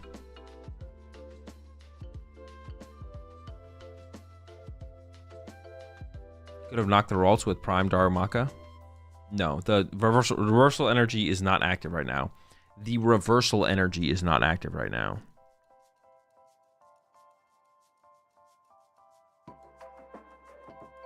Why shuffling the entire deck? Because he hadn't shuffled the deck yet, I guess. I'm not sure if he did or not, to be honest, but Harvey told him he didn't shuffle his deck yet, so Bolly went to go shuffle it. I don't think he had shuffled the deck yet after using the mixer or the blender, the brilliant blender. Reversal is active. It's not active on Darumaka. Wait. The reversal energy is not active on Darumaka. Wait a second. What the fuck does the thing say? Ooh. The Reshiram could actually get stuck in the active here. Alright, thank you, Stellar. I just need one other person to confirm. Did he KO Badoo? The Badoo, yes. Badoo died. Bolly has drawn a prize card. Well, it looks like we did not. We can ping 20 damage to a bench Pokemon.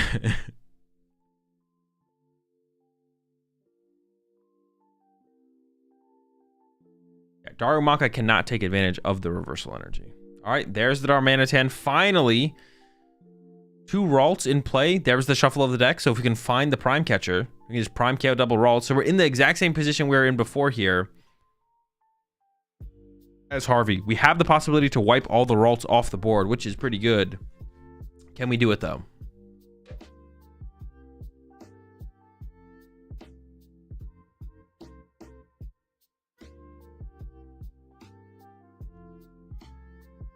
Trade number 1. We also have to move the Reshiram, so boss by itself is not enough. There's a research, though. What do the cards in hand look like? Can we afford to do that? Can we afford to play the research? It looks like we maybe can. Yeah, it looks like Harvey's playing towards the research to dig for the Prime Catcher.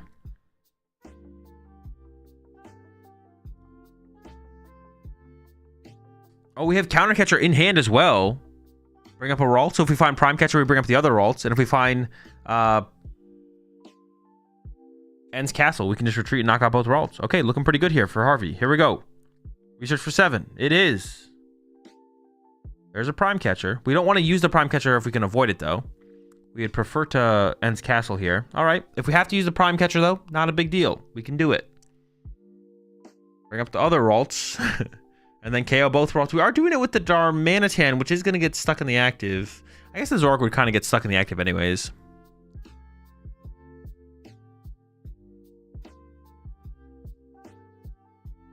What was the name of the webpage you used to check standings? Put exclamation point Poke Data in the chat. All right, so Harvey is super far ahead here once again. Bully has very little recovery left. Yeah, this game is basically chalked. I think Harvey has this one basically locked up. As long as you can move the Darmanitan out of the active. I guess that's kind of the question at this point, to be honest. There's one Night Stretcher left. And I don't even know if there's a... Oh, there is one Ralts left. We do have one Ralts left. Does he play Power Glass? I think I did see a Power Glass, yeah.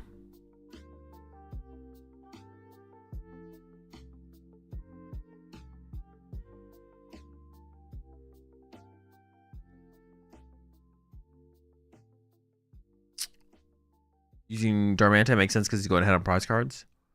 Yeah, honestly, it's probably fine to use Darmanitan because if you have to discard the 2 dark off those orcs, it's like the same thing to find the castle, to be honest. Oh, it's like, yeah, it's like the same thing. It's like the same thing.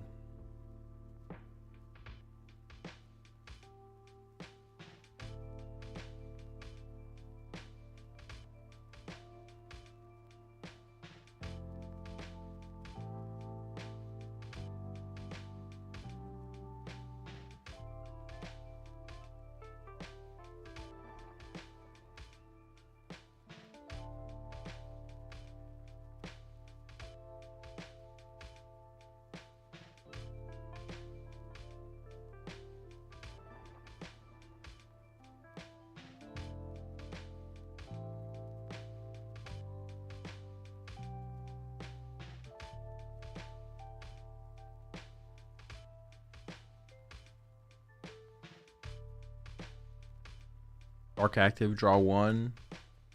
Arvin, guard 4 in hand. Wait, what happened on Harvey's turn? Did Harvey just draw pass? Or is it still Bully's turn? I zoned out for a second.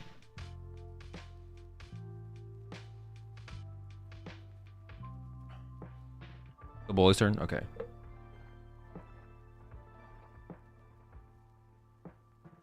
That blender play cost the game. Yeah, I did not like that blender play from Bully for sure. That felt like it overextended our resources. We could have had one more Night Stretcher and we could have just left the Ralts in the deck and then just found the Ralts later. Like off the Iono was a good chance that we just find the Ralts.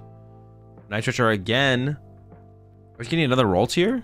I mean, I guess we maybe kind of have to.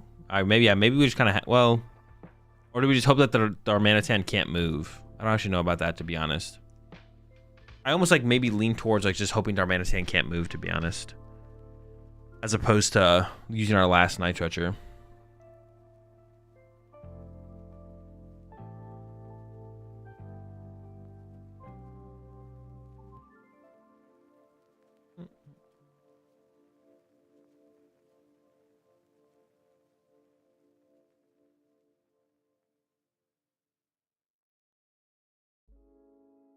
All right, over to Harvey. Super Rod getting used. What do we want a Super Rod for? Monkey Dory? Okay, that's kind of annoying, yeah. And Fez, sure. This isn't worth putting in the deck, though, right?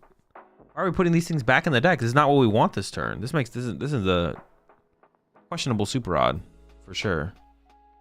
Who cares about these cards? We just want to move our active.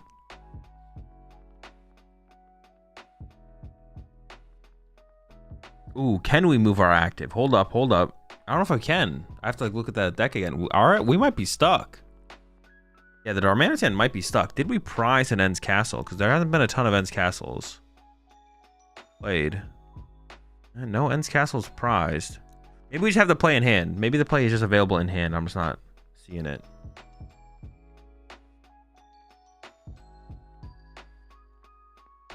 Boss was found, so if we have Ends Castle here, we can go Boss KO double Ralts again. No Ends Castle yet. I mean, my question is, does one exist, to be honest? All right, there's an Iono. I mean, still attacking with our Darmanitan this turn would be pretty good. Not sure where the castles are at, though. Does play a Turo, but the Turo's in the discard pile, I believe, here. All right, there's the castle. That's pretty good. Yeah, we don't get to KO both Ralts, but we do get to still get 2 prize cards here, which is pretty good. Thinking about moving 30 damage off the Darmanitan. Is it ever correct to just not move damage?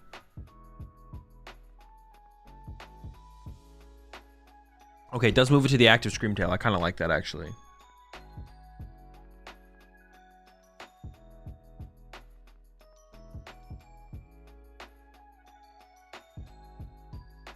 Don't leave any damage for the Monkey Dory to take advantage of.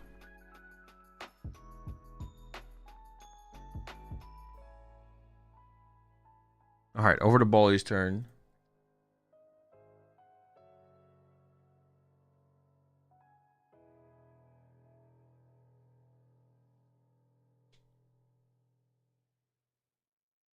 You pushed.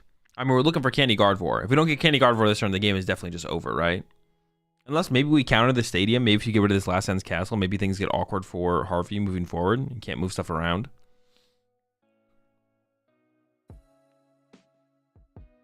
Would have killed Monkey Dory. Had 2 Ralts anyways. Honestly, that's actually a good shout, to be honest. Yeah, you're actually probably right. We probably should have gone KO Monkey Dory. Or actually, what about KO Drifloon? I actually kind of like KO Drifloon. Because that's the only thing I can want to KO a Zoroark at this point, right? What if we went KO Drifloon, KO Screamtail? There's so much recovery gone. There's like no Night Stretchers left.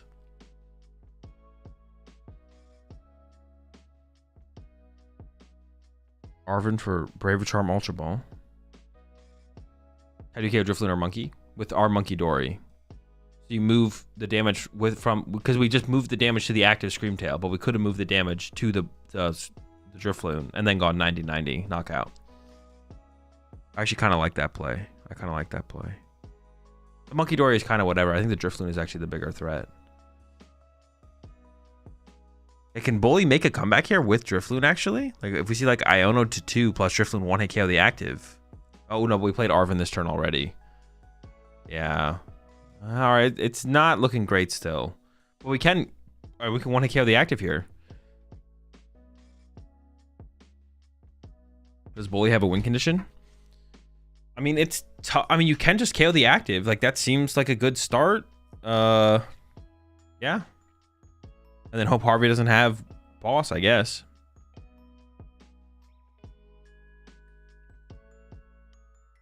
Yeah, we're running to the Loon. I mean, it's happening. We're just going to go Loon Punch.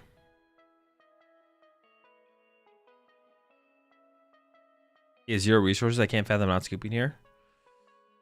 I mean, if Harvey doesn't have an energy next turn, right? You have like a win condition. We see that Harvey has the energy, but Bully doesn't know that, so.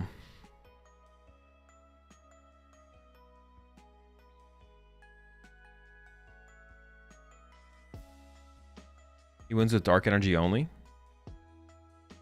Oh, he does. There is 2 damage. I didn't even realize there was 2 damage on the bench Darmanitan still. You're right. Yeah, so I guess the game is just over here, actually. Yeah, I didn't realize we had still 2 damage to work with. Yep. Sure. Game over. Okay, we go to game 2. Harvey gets a pretty convincing win here in the first one. I mean, the Bravery Charm on the Mew doesn't really matter here. Oh, hold on. We have a Bravery Charm for the Monkey Dory, though. That does matter.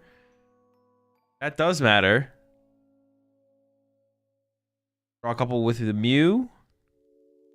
There's nothing we can really find here. It'd be great to be able to play that Iono, but we already played Arvin this turn.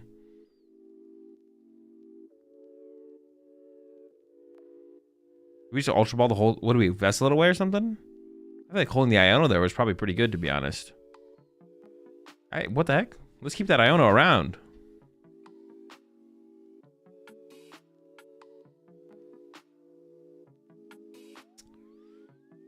Ooh. Oh, wait. We do still win, don't we? We can... Monkey Dory the active. Oh, you're right. We should have... True. Okay, now the game is over, right? Yeah, now the game is over. Trying to bring KO active. So we had to heal 10 off the active there. All right. True. Yeah, we have to heal 10 off our active Drifloon so it doesn't just die to the 2 damage counters from the Darmanitan. Just put the 10 damage on the Zoroark there and then remove it from play. Yeah, definitely a mistake there at the end then for sure. All right, let's see how game 2 goes. Looked pretty good there for Zoroark, but I mean, Bully had like kind of a... I mean, Bully just lost so many resources so quickly with the researches. Like, it was just... we had nothing. We had like nothing. Pretty quickly there, so... I'm not sold on like this being a terrible matchup or something like that yet.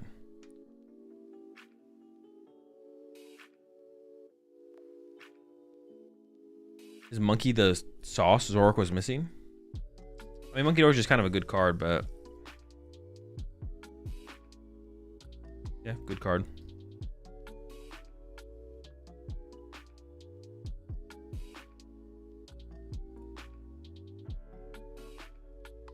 Hourglass is the really strong card in Zorak. It's alright. I feel like that card's a little bit overrated in that deck, though. I don't know. I mean, it's kind of cool to have infinite energy against Badoo, I guess. That's like the cool thing. It's like in the mid game, late game, they can't just be like, ah, Badoo, and now you can't end PP up, so you can't do anything. You're just like, I have Power Glass, so I have infinite energy, I guess. Seems fine.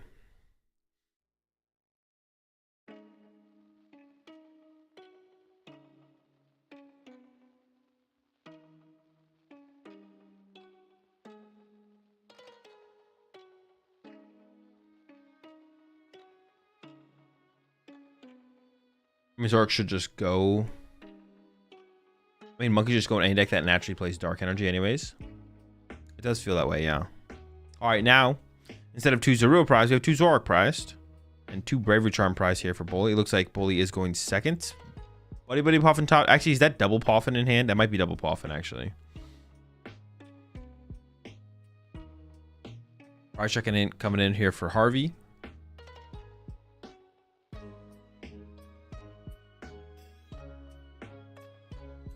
Zoruas will be on the way.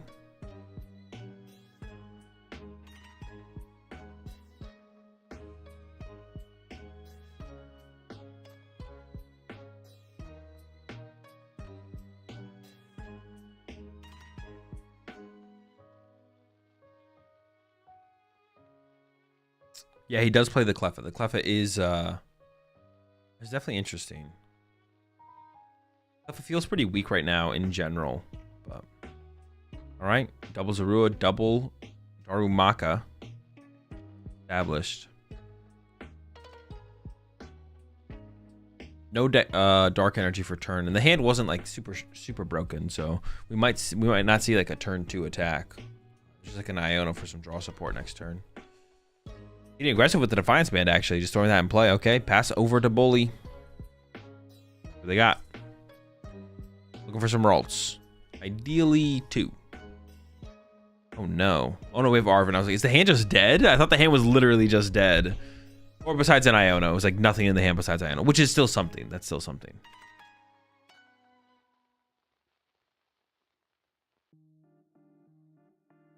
We can see the turn 1 TM Evo here from Bully. Often Evo on the way, I assume. We'll see. You appreciate the 2 months there. Best of the worst. And I appreciate the Prime sub there. It's Mosher. Does Harvey play Blood Moon? I did see the Blood Moon, yeah. How important is Defiance Band in Zoro? It's pretty good. I would definitely play at least 1. So would you play 1 or 2 Reshirams? Just 1. 2 is overkill. Well, we got at least 1 Curly on the way. The problem with this situation for Bully is even though this lines up for like a turn 2 Gardevoir, we have no energy in our discard pile. But we'll see how it goes.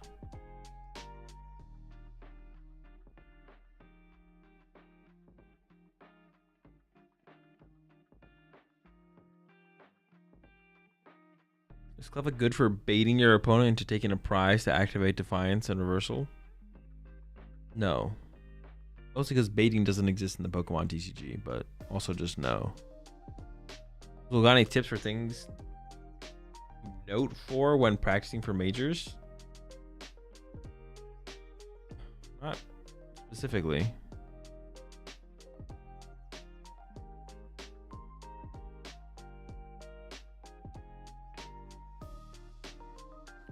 Probably a stupid question, but the Defiance Band doesn't affect the bench damage, does it? It does not, no. Just 30 more damage to the active if you're behind.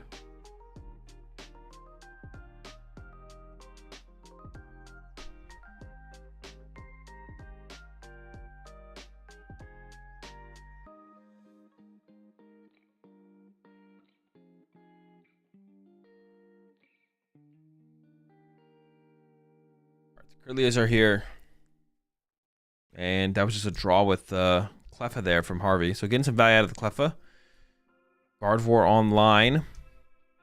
And we have the Arvin in hand. So Arvin can become Blender. Get the energy in the discard pile.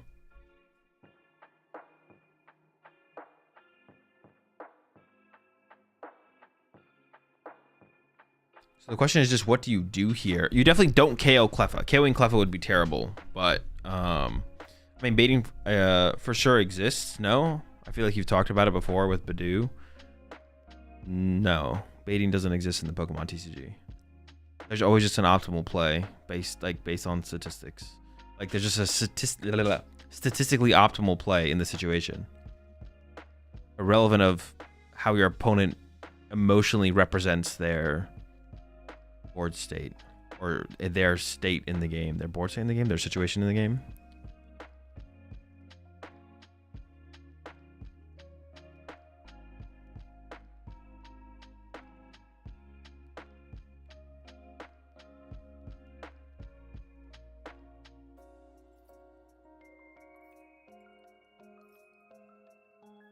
So if you could have an Azul's Pokemon line, what would it be your top 5 mons? I have no clue. Strudel. Just 5 Strudels.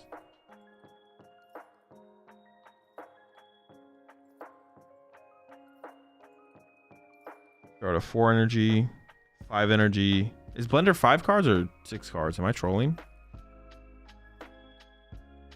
Tatsugiri. Oh, we can get Tatsugiri in there. So Tatsugiri and 4 Strudels. No Shuppet? Alright, we can get Shuppet in there. So 3 Strudels, a Tatsugiri, and a Shuppet. I mean, we got the Screamtail here for Bully, so you can just... I mean, what do we snipe here? Probably a Zorua? Sniping the Darmanitan also doesn't seem terrible. I honestly don't know what is best to snipe here, though.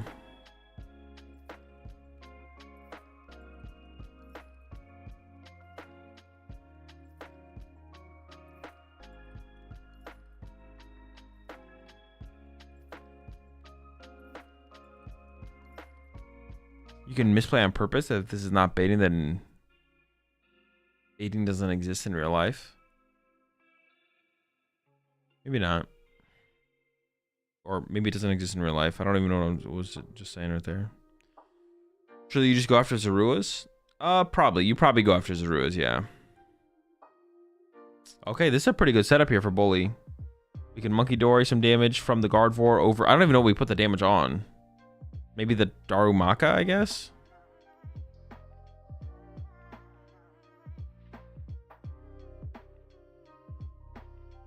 See.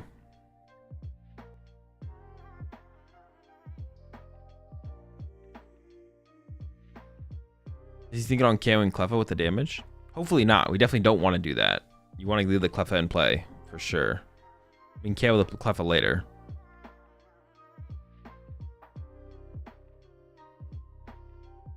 Alright, good. Zoruas are dead.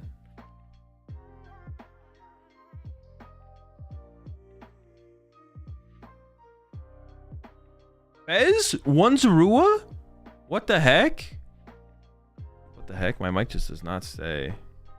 Maybe I gotta bring it lower. Maybe that's it. Is this Zork's first top cut? It might be.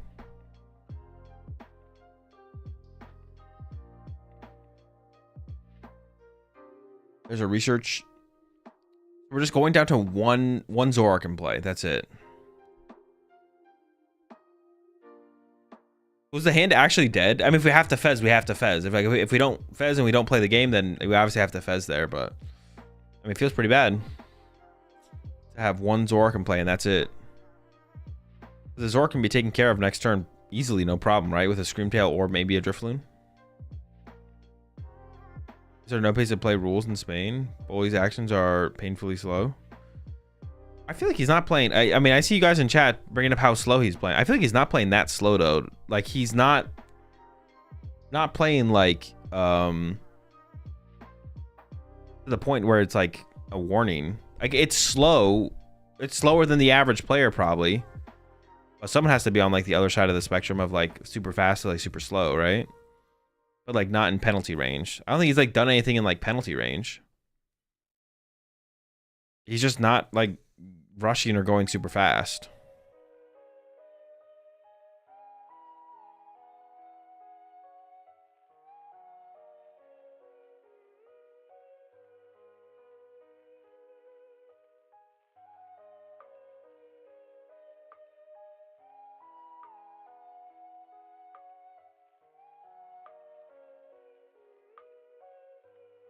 All right, going in with the Ultra Ball here. Another Monkey Dory being found. I guess with that energy on the Gardevoir, maybe the Gardevoir is stuck, to be honest.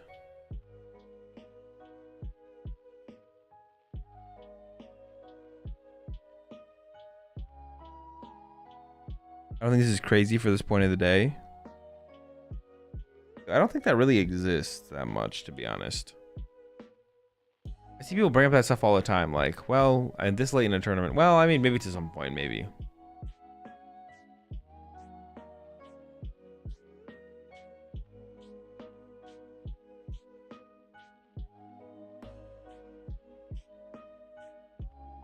Okay, we got an Artisan to work with. And into the Vessel. Another Dark Energy, I guess, but... Hey, can we KO that Zoroark off the bench? I don't know how many Psychics are in the discard pile.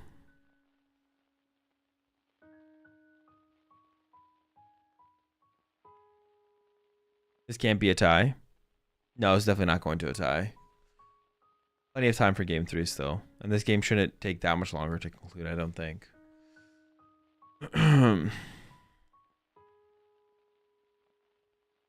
Second Guardy established now. We have 3 energy. We're doing, yeah, not enough damage. We can KO the Pheasantipity though, right? We could move the 10 from the Guardy to the Fez and then Screamtail KO Pheasantipity. Seems pretty good to me. Get 2 prize cards. We're pretty far ahead in the prize exchange now.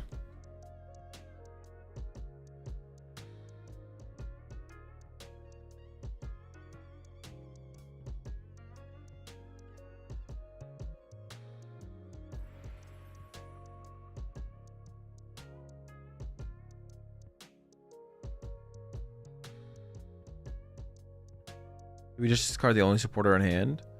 Yeah, what was the alternative there? Was there a different out to discard there? And we do have an Arvin now to work with, but yeah, that was a little weird that we discarded our what seemed to be our only draw supporter.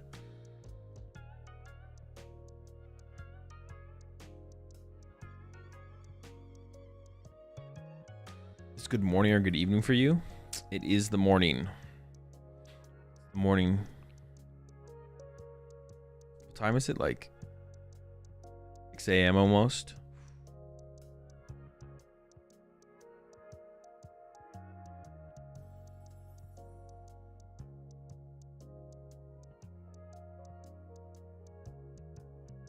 Why is an Hourglass plate on Regibolts?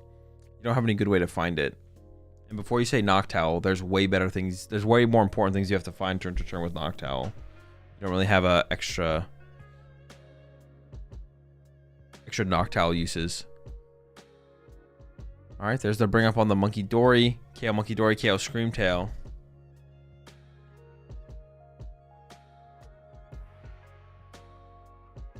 Still looking pretty good for Bully here. Reversal and Ultra Ball found off the prize cards, probably. Looks like it.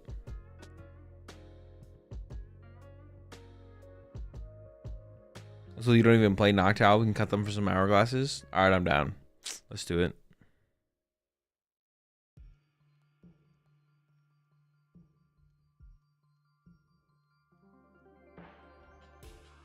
Was it better to KO the Fez instead of just punching the Zoroark? Honestly, I didn't really think about that, but actually punching Zoroark there might have been the better play. Yeah, punching Zoroark there might have been the better play. I don't like that send up here from Bully. Shouldn't we send up the Guardy that has the energy on it? I think that's actually just a pretty big mistake.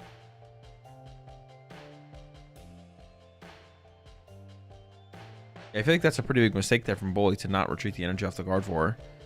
Maybe forgot that the energy was there because it's kind of all like put into one pile.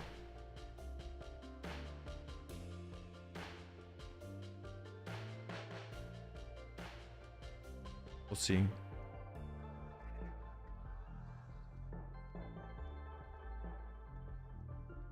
Might have game here. Oh yeah, we have KO on Cleffa. We actually, yeah, he might have game here. We'll see. Might be over.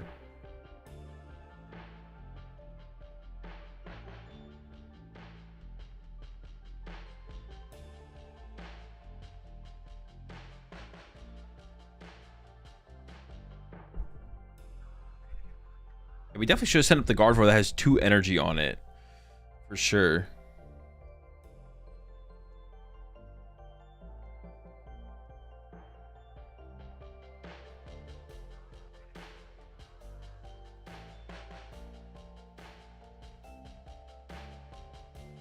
I think we're definitely going to be going to game 3 here for sure. That's for sure. I think we're going to game 3.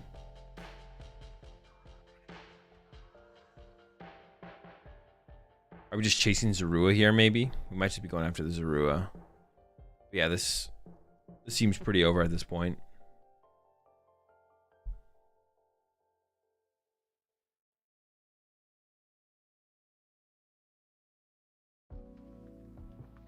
What are we in top 8? Bro, I'm starting to fade pretty fast. Yeah. If they show both top 4 games, there's no way I'm staying up. I can maybe get through at the top 4 game and the finals game, to be honest. But I'm getting pretty cooked right now.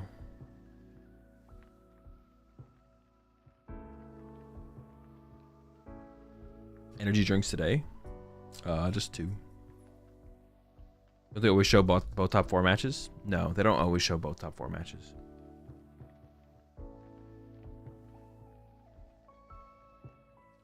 Harvey doesn't play Iono? No, Harvey plays Iono.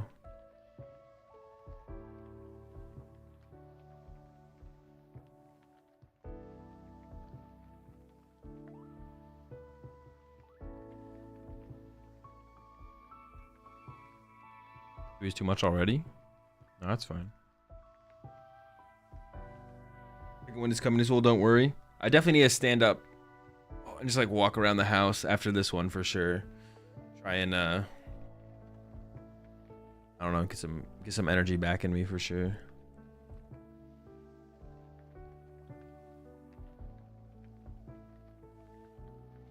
If he sends up Guardy with energy, he doesn't have damage on board for Monkey. What do you mean if he sends up the Guardy with energy? If you send up the Guardy with energy, you can retreat the energy off it and then put more energy in play to do more and to build up more damage in play for the Monkey. What do you mean? Yeah. The same amount of energy. Oh, I guess in that situation it's kind of this. No. No, it's definitely better to do it that way for sure. You should definitely get the energy off the Gardevoir for sure. It just gives you more options, more flexibility. You can still do the other thing, but was it Zoro Guardy or Pure Guardy? I don't know. Haven't played with Guardy in a while. All right, trade coming in from Harvey. It doesn't seem like there's a great play for Harvey, to be honest, like at all. Like it feels like you're just kind of sitting here bleeding out.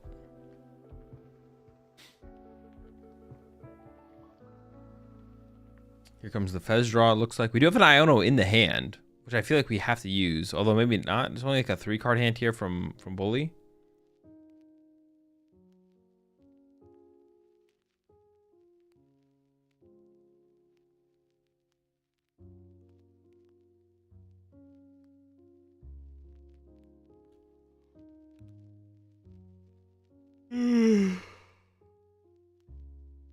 Oh.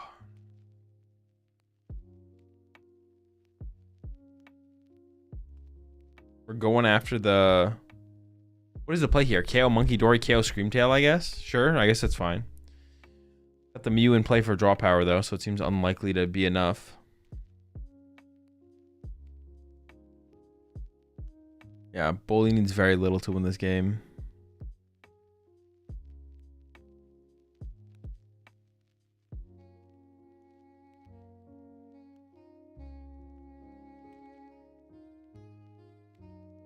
Okay, there's the ends PP up. All right, so Arc is set up, so we can go KO Monkey Dory, KO Screamtail. That's something.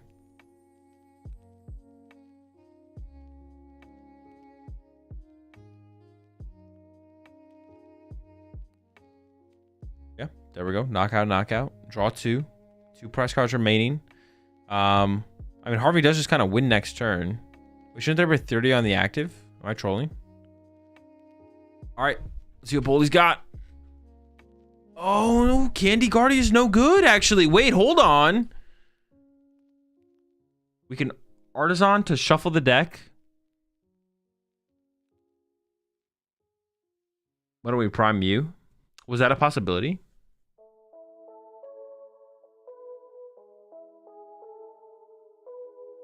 We're drawing a single card here with Mew. Yeah, could we have KO'd them? Yeah, I guess we should have KO'd the Mew.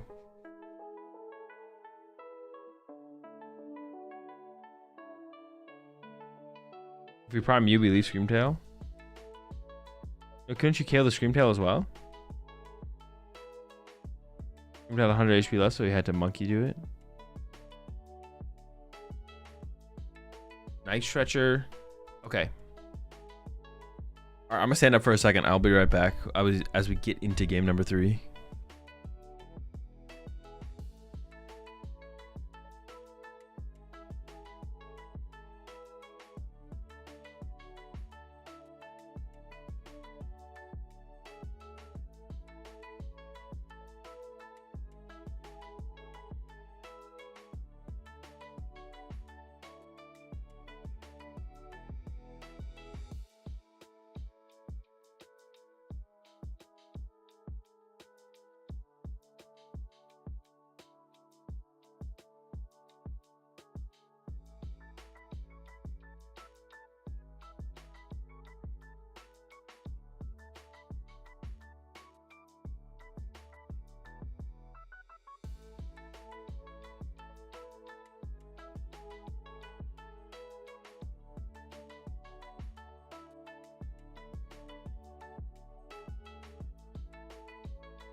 Yeah, probably should have killed the Mew there for sure.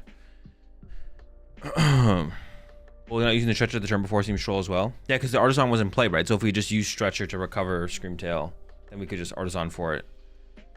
Definitely some mistakes there on both players' ends. All right. Harvey's got double Zorua.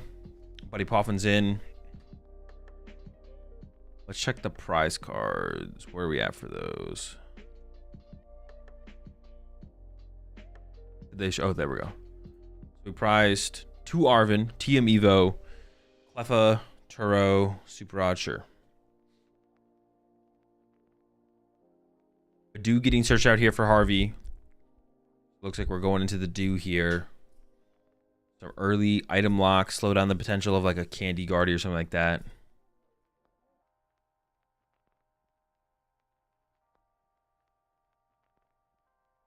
We got the castle here, it looks like.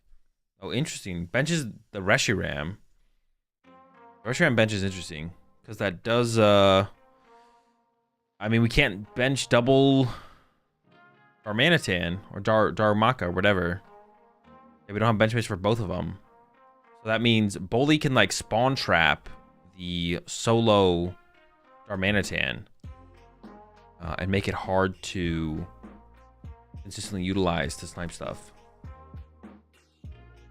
Things on Serala GX in the current meta.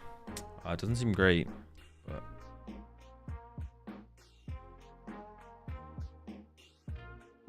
all right, there's the Badoo punch. Artisan immediately from Bully. I'm getting rid of the Ends Castle is definitely good. Here's an Iono in the hand as well. Goes into Artisan first here. I mean, I assume we're grabbing Monkidori. Yeah. Or third Ralts? Do we really need third Ralts here?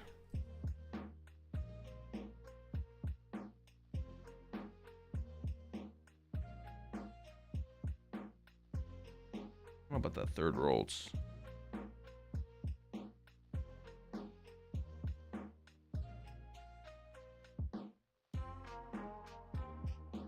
Oh my god, that shuffle with the max out deck? Hell nah.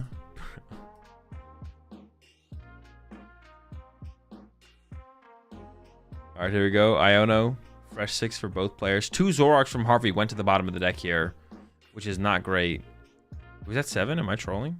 Dude, I am trolling. Okay, never mind. We are item locked. No Curlia. Maybe triple Ralts does make sense, to be honest. Maybe it does make sense.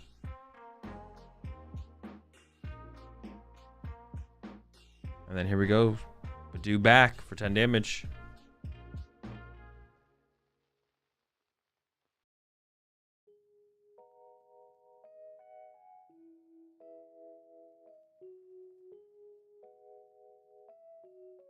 There we go. Badoo for 10. Another Dark Energy found here for Harvey. And an Iono. Ooh. Oh no, we can't have. We should shuffle the deck with Artisan first, but our bench is full, so we can't use Artisan.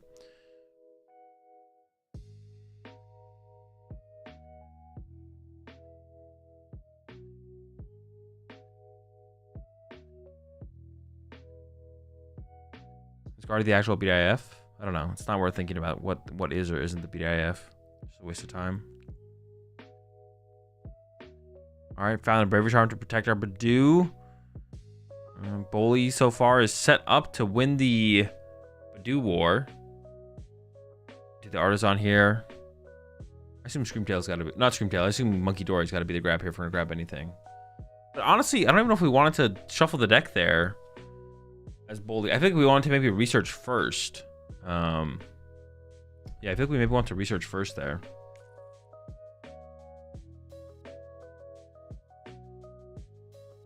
And I'm going to check on the rest of the matches here. See where we're at in the bracket.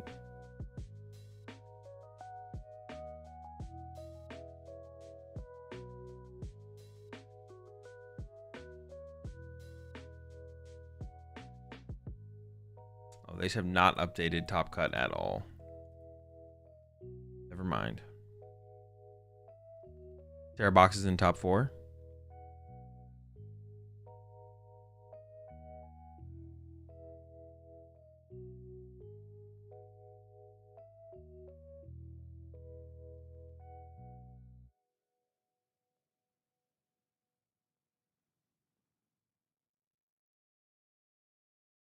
Just joined. Was it the clean top 8 cut? No, 10% cut.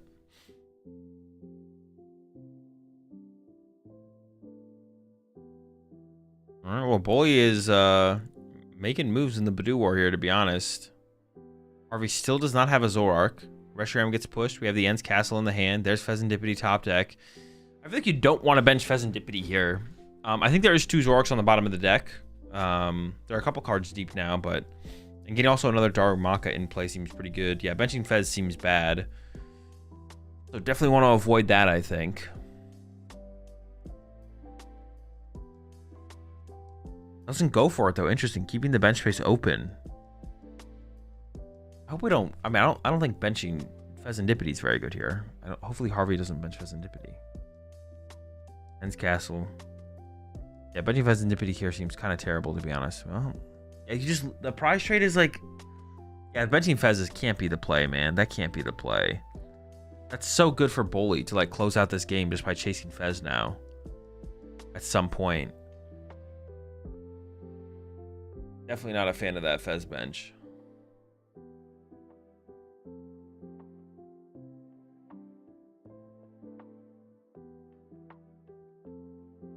Trade is in, Fez is in. I feel like you want to attack with Zoroark here as well. You don't want to put... Well, I mean, I guess putting Darmanitan in the active isn't that bad, to be honest. Maybe it is fine to put Darmanitan in the active. Well, I kind of still lean towards attacking with... I still lean towards attacking with Zoroark for sure, I feel like. All right, Harvey agrees. And then we're going to knock out Badoo. And then I guess KO one of the Ralts. Well, you can push up the Ralts with the energy. Bully does need to find Candy Guardy here, but... we don't just need Candy Guardy, though. We need Candy Guardy and a good attacking option, which we don't really have in the hand as far as I can tell. Oh, no, we have Ultra Ball. We have Ultra Ball and Arven. So we should be fine here, actually. Ultra Ball away those two. Go get an attacking option. I don't know what we want to go with here. It depends how many Psychic we have in the discard pile, right? Oh, we have a ton. Oh, wait, this is actually... Is it just over? Or it's close to it. Can we actually one-hit KO the Zoroark?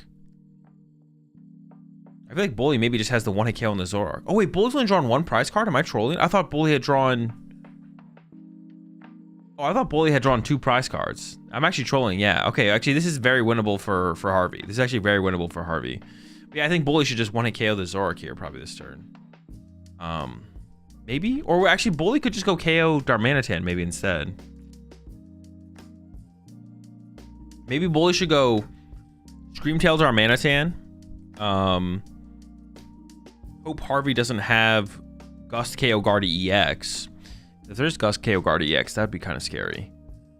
Yeah, I think you just Screamtail Darmanitan, to be honest. Was a little cooked after this game. I'm pretty tired. I might just go to bed after this one, to be honest.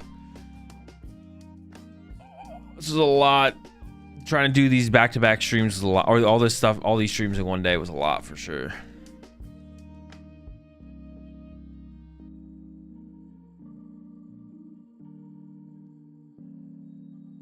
Yeah, I for some reason I thought Bully had drawn 2 prize cards. Why didn't you just do Seville? So I want to try and do both. Philippines is worth watching. Yeah, it was still good.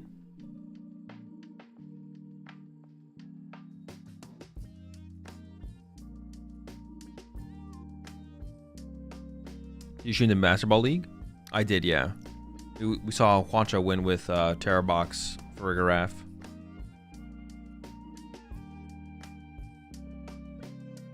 I didn't dislike placing on the Fez as long as Bully is on 5, not 4. Yeah, Bully being on 5, the Fez is actually better. I thought Bully was on 4, so I was like, the Fez bench seems terrible. But that's not the case. Yeah, I definitely like the Screamtail play here from Bully. KO the Darmanitan. Seems pretty good. Does your room have windows? Yeah.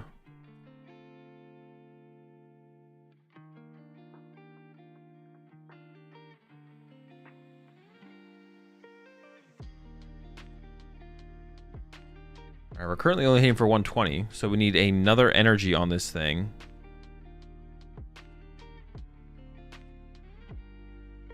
Is KOing the... No, just KOing the Darmanitan makes the most sense, I think, right? KO on Darm feels like sealing the deal. I mean, not really, because Harvey can just go boss KO... Boss KO... I guess we maybe just have to overload here, to be honest.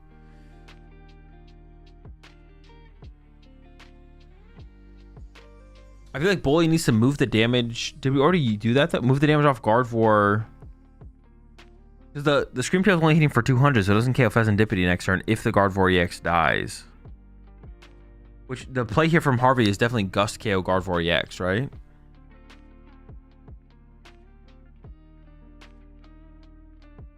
Did he not use Monkey? I don't think he did.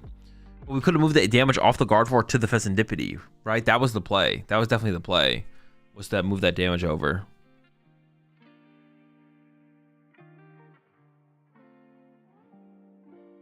So that way the Screamtail could KO Pheasantipity on the next turn, possibly. But now the Screamtail can't KO Pheasantipity unless another Gardevoir is put into play. But that would be potentially game losing because then Harvey can just go back-to-back Gust KOs. That'd be pretty bad.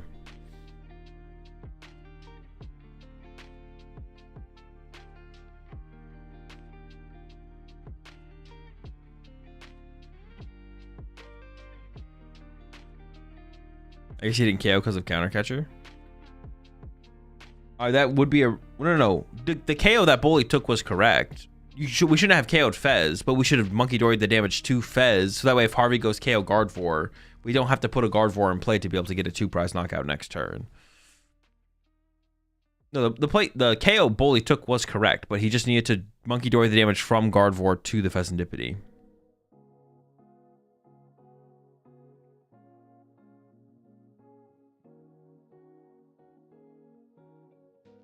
I don't think Harvey can OKO Gardevoir. Gardevoir's weak to Dark. You just use Reshiram's attack, and it knocks it out with the Zoroark. You found Boss. He also had Prime Catcher in hand. Like, yeah, it's going down for sure.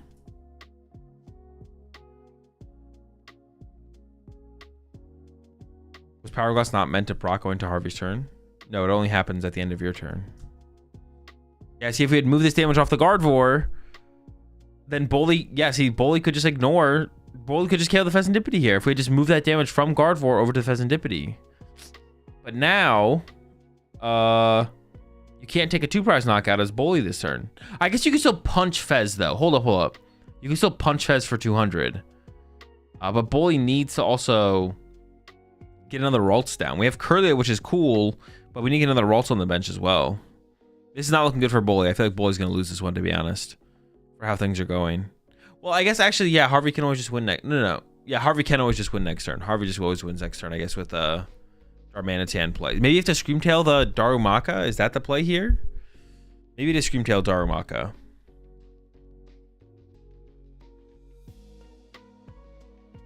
Was there any reason to not move the damage from the Gardevoir? I don't think so. I think you always just move the damage. Yeah, because you know Gardevoir has to be your opponent's target there. So, you know Gardevoir has to be the opponent's target. So, going with the Counter Catcher, maybe gonna try and trap the Reshiram. No, you can't do that because then it's Castle. Unless you have a Counter Stadium, I guess. Unless you have the Counter Stadium left. Any PP ups left? I assume some. No Counter Stadium. He's debating even evolving into the Curlia, which I guess you kind of have to think about because if you evolve, it gets KO'd. Counter catches the Fez, so we're trying to trap the Fez in the active, I guess, and then we evolve to the Curlia. There's so many cards in Harvey's hand, though. I feel like Harvey's got this. We'll see. You can just go KO you can just go like Prime Catcher KO Curlia, and then the game should basically be over at that point, I think.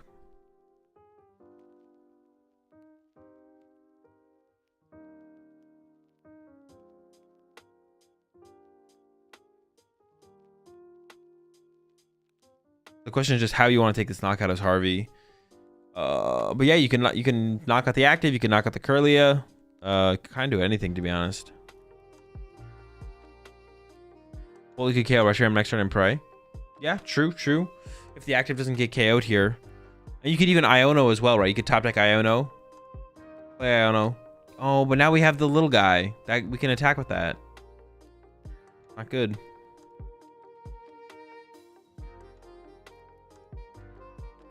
Prime on the Curlia, so he's going to go after the Curlia option.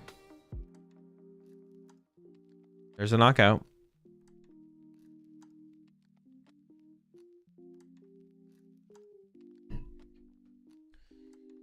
All right. Bully has an Arven in hand. Yeah, I think it's got to be top deck Iono here. I think we need top deck Iono.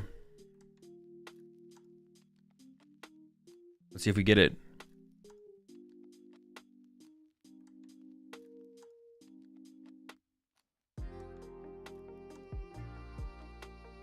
Delta sent up. That is a research. Yeah, that is not good enough. So the play has to be, I think that there is no play. There's no play. Because yeah, if you KO the Reshiram, then the Darumaka claps back.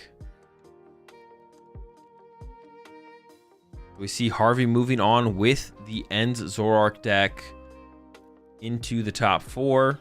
I'm gonna check the standings one more time to see if we get an update on the rest of the matches. We'll see if they updated it. Nope, still haven't updated it. Okay. I see how it is.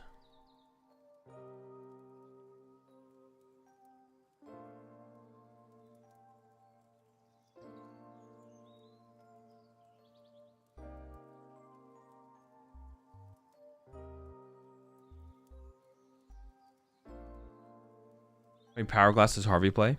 Probably just one. Basically, everyone just plays one.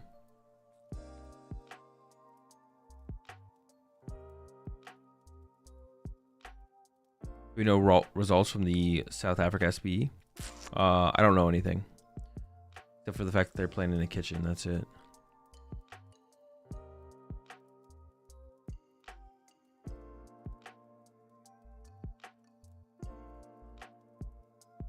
Oh, I guess we're going for the... Yeah, I don't think it matters. I don't think it matters. Get ourselves a Mew. I mean, we also need to get the Guardy back, right? We need Guardy.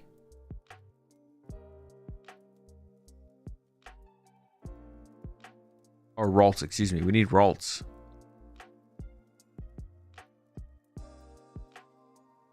Nitrogen for Ralts. Okay, that's something.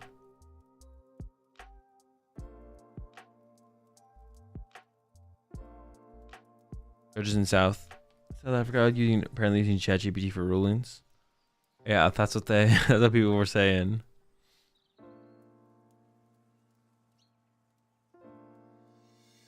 And Mind Bend. There we go. 60 confused. All Harvey needs is an energy.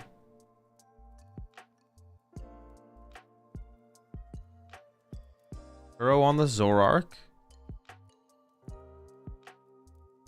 Remote Zoroark. Do we have the Dark Energy in hand? Oh, we don't have it yet. Super Rod the energy back to the deck. We have to hope to draw into the energy. It might be... There's not... Oh, we didn't trade. We should have traded before we Turoed. Unless we have... Do we have it guaranteed?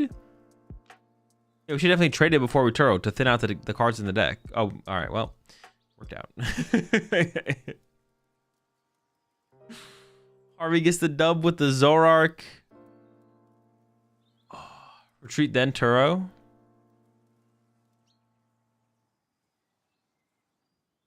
Yeah, why did we Turo then retreat? Why didn't we just retreat and Turo whatever we retreated with? Wait, why did we Turo at all? But yeah, why did we even Turo? Why not just retreat the 2 Dark Energy? Oh, because the Ends Castle has free retreat, so we can't get the energy off it. Yeah, true. Yeah, but we could have retreated into a different Pokemon and then Turoed it back to the active. Okay, yeah, I see what you're saying. Yeah, that would have worked. Yes, we could have retreated into anything and then Turoed the active Pokemon and then pushed the Zoroark back up into the active with the 2 energy and attack. Dude, I'm so tired. All right, chat. I think I'm gonna have to call it there. It's too much. It was too much. I'm not gonna be able to make it all the way through. Oh, it's time for me to call it a night. I'm gonna go ahead and raid the channel over here on Twitch.